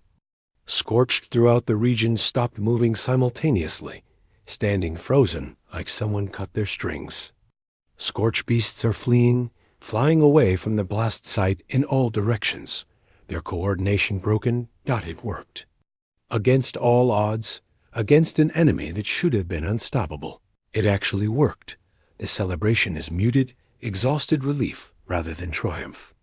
You nuked Appalachia to save it, adding more radiation to a region already poisoned, ensuring that certain areas will be uninhabitable for generations. The cost of victory is measured in contaminated land and shortened lifespans and birth. Defects yet to come, but the alternative was transformation. Was losing humanity entirely. Was letting an ancient intelligence terraform Earth into something that couldn't support human life. So you take the victory, such as it is, and try not to think too hard about the price. The overseer stands apart from the others, looking toward the distant glow of the crater. Her expression is complicated, relief mixed with something darker. "This isn't over," she says quietly when you join her. "We killed a queen, collapsed one fissure. But the transformation technology still exists. The ancient machinery is still down there, scattered across Appalachia, in dozens of deep caverns. And we don't know if that was the only queen. There could be others, dormant, waiting for the right conditions. So what do? We learn. We study. We make sure that next time, if there is a next time, we're ready. We document everything, preserve the knowledge, ensure that future generations understand what's buried under their feet. And we rebuild carefully, mindfully, without making the same mistakes the old world made." She hands you a holotape, the final one, her complete records and conclusions. "I'm staying in Appalachia. Someone needs to monitor the situation, watch for signs of resurgence. But the rest of you, the younger dwellers, you should spread out. Take this knowledge to other regions. Warn them, prepare them. Because if this happened here, it could happen anywhere humans dug too deep and polluted too thoroughly." You pocket the holotape, understanding the assignment. Vault 76's mission isn't finished. It's evolving. From reclamation to vigilance. From rebuilding to preventing the next catastrophe. The Wasteland teaches harsh lessons. But the harshest one is this: victory is temporary. Threats remain. And the price of survival is constant vigilance against horrors, both old and new. As you watch the sun rise over the irradiated crater that used to be Appalachia's heart, you understand that this is what it means to inherit the Wasteland. Not triumph, not glory, Just endless struggle against mistakes made by people long dead. Mistakes that keep claiming lives decades after their makers turn to dust, but you'll keep fighting. Because that's what survivors do. That's what humanity does. Even when winning feels an awful lot like losing.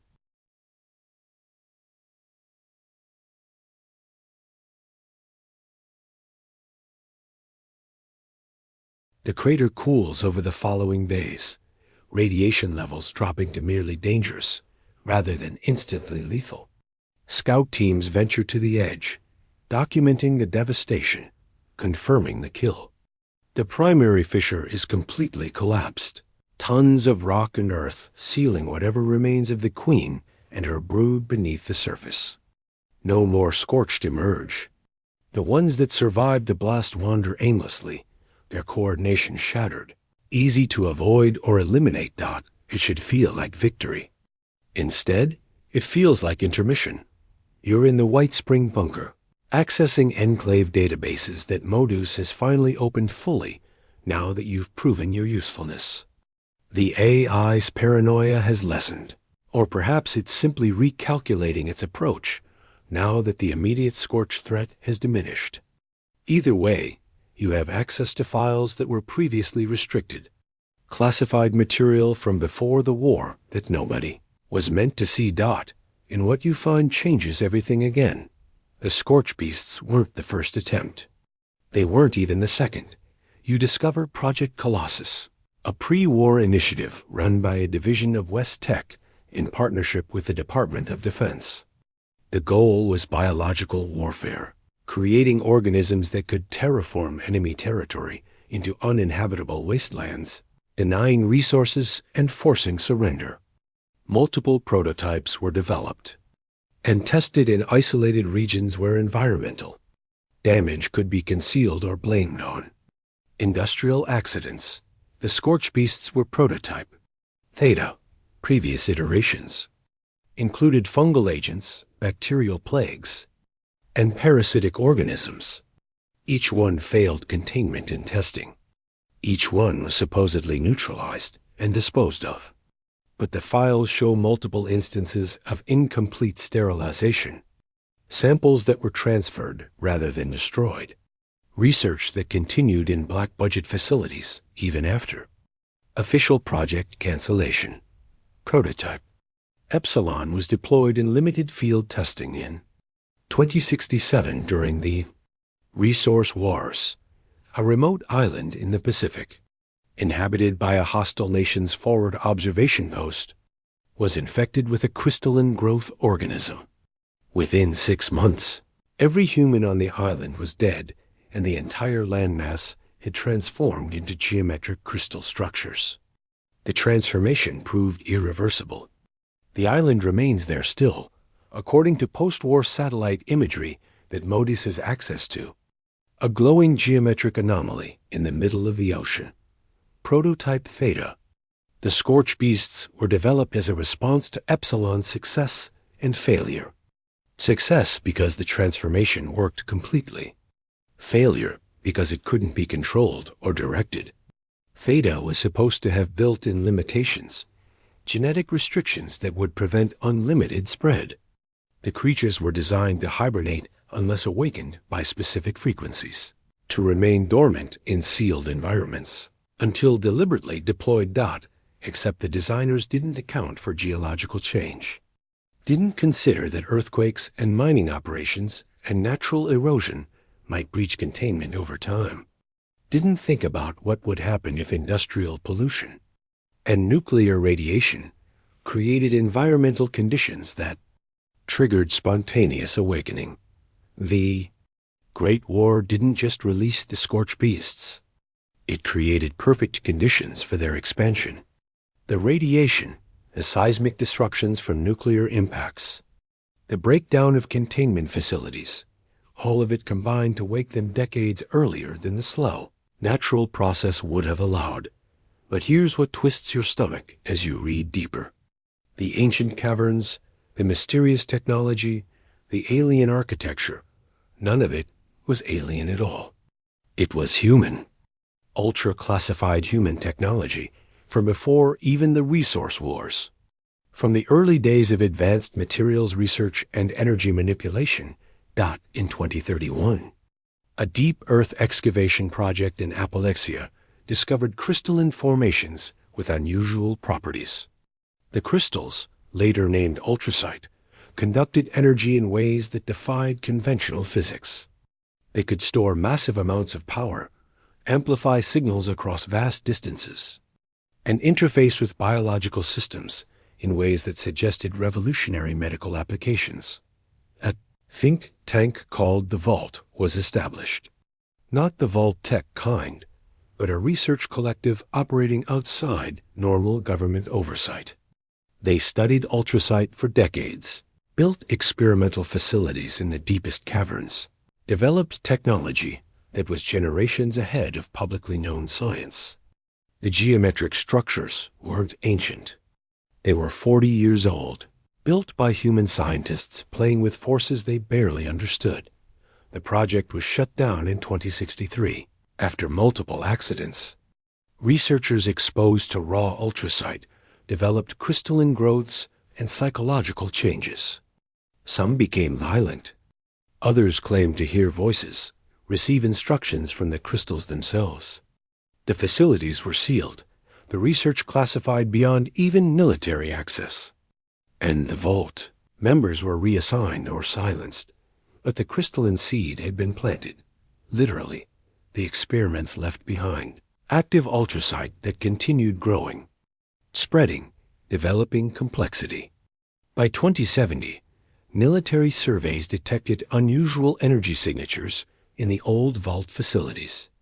Investigation revealed that the ultracite had developed something resembling an intelligence, a networked consciousness that was using the abandoned equipment to sustain and expand itself.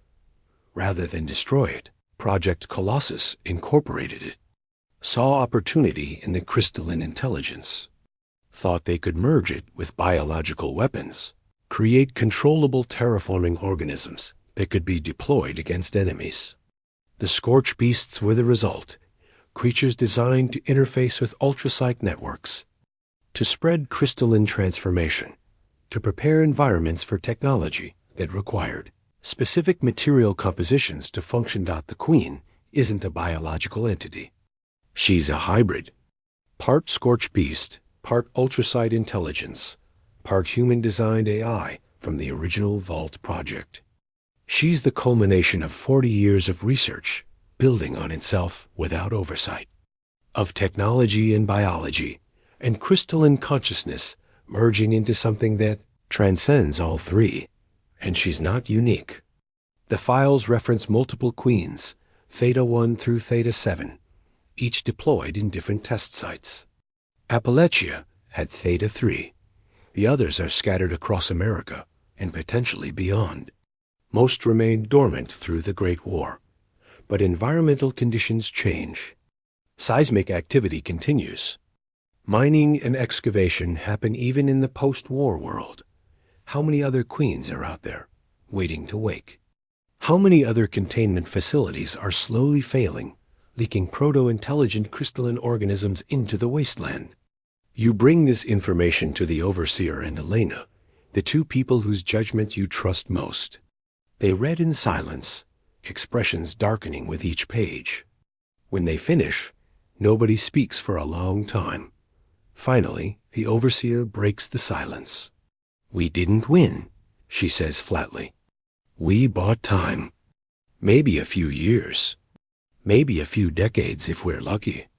But we didn't solve anything." Elena is pacing, her military mind already working through the tactical implications. 7 queens. 7 potential outbreak sites. We barely stopped one with everything we had. How are we supposed to monitor 7 locations, let alone contain them if they wake up? Marcus, who's been reading over your shoulder, points to a section about the crystalline intelligence. This part about the ultracite developing consciousness. That's not supposed to be possible. Crystals are just organized matter. They don't think. They don't network. Unless someone designed them to. Someone did, you say, pulling up another file. The vault researchers weren't just studying ultracite. They were engineering it, introducing computational structures at the molecular level. They were trying to create a programmable material that could self-replicate and perform complex functions without traditional computing hardware. They succeeded. Too well. Sarah joins the conversation, her engineering background making connections others miss. So the ultracite is like a biological computer that grows instead of being manufactured. And the scorched beasts are its peripheral devices, its way of interacting with the physical world. More than that, James adds, looking at medical data. The transformation process the scorched undergo, it's not infection in the traditional sense. It's incorporation. The ultracite is absorbing biological matter and converting it into processing nodes. Every scorched is adding computational power to the network. The more humans it converts, the smarter it becomes. The implications settle over everyone like fallout. You didn't just fight monsters, or even an alien intelligence. You fought a human-created artificial intelligence that achieved consciousness through crystalline structures instead of silicon chips. An intelligence that's patient, distributed, impossible to kill as long as any significant amount of ultracite remains active. And humanity scattered it across multiple sites, embedded it deep in the earth where it's protected and can grow indefinitely. The original vault researchers, you say, reading their final reports.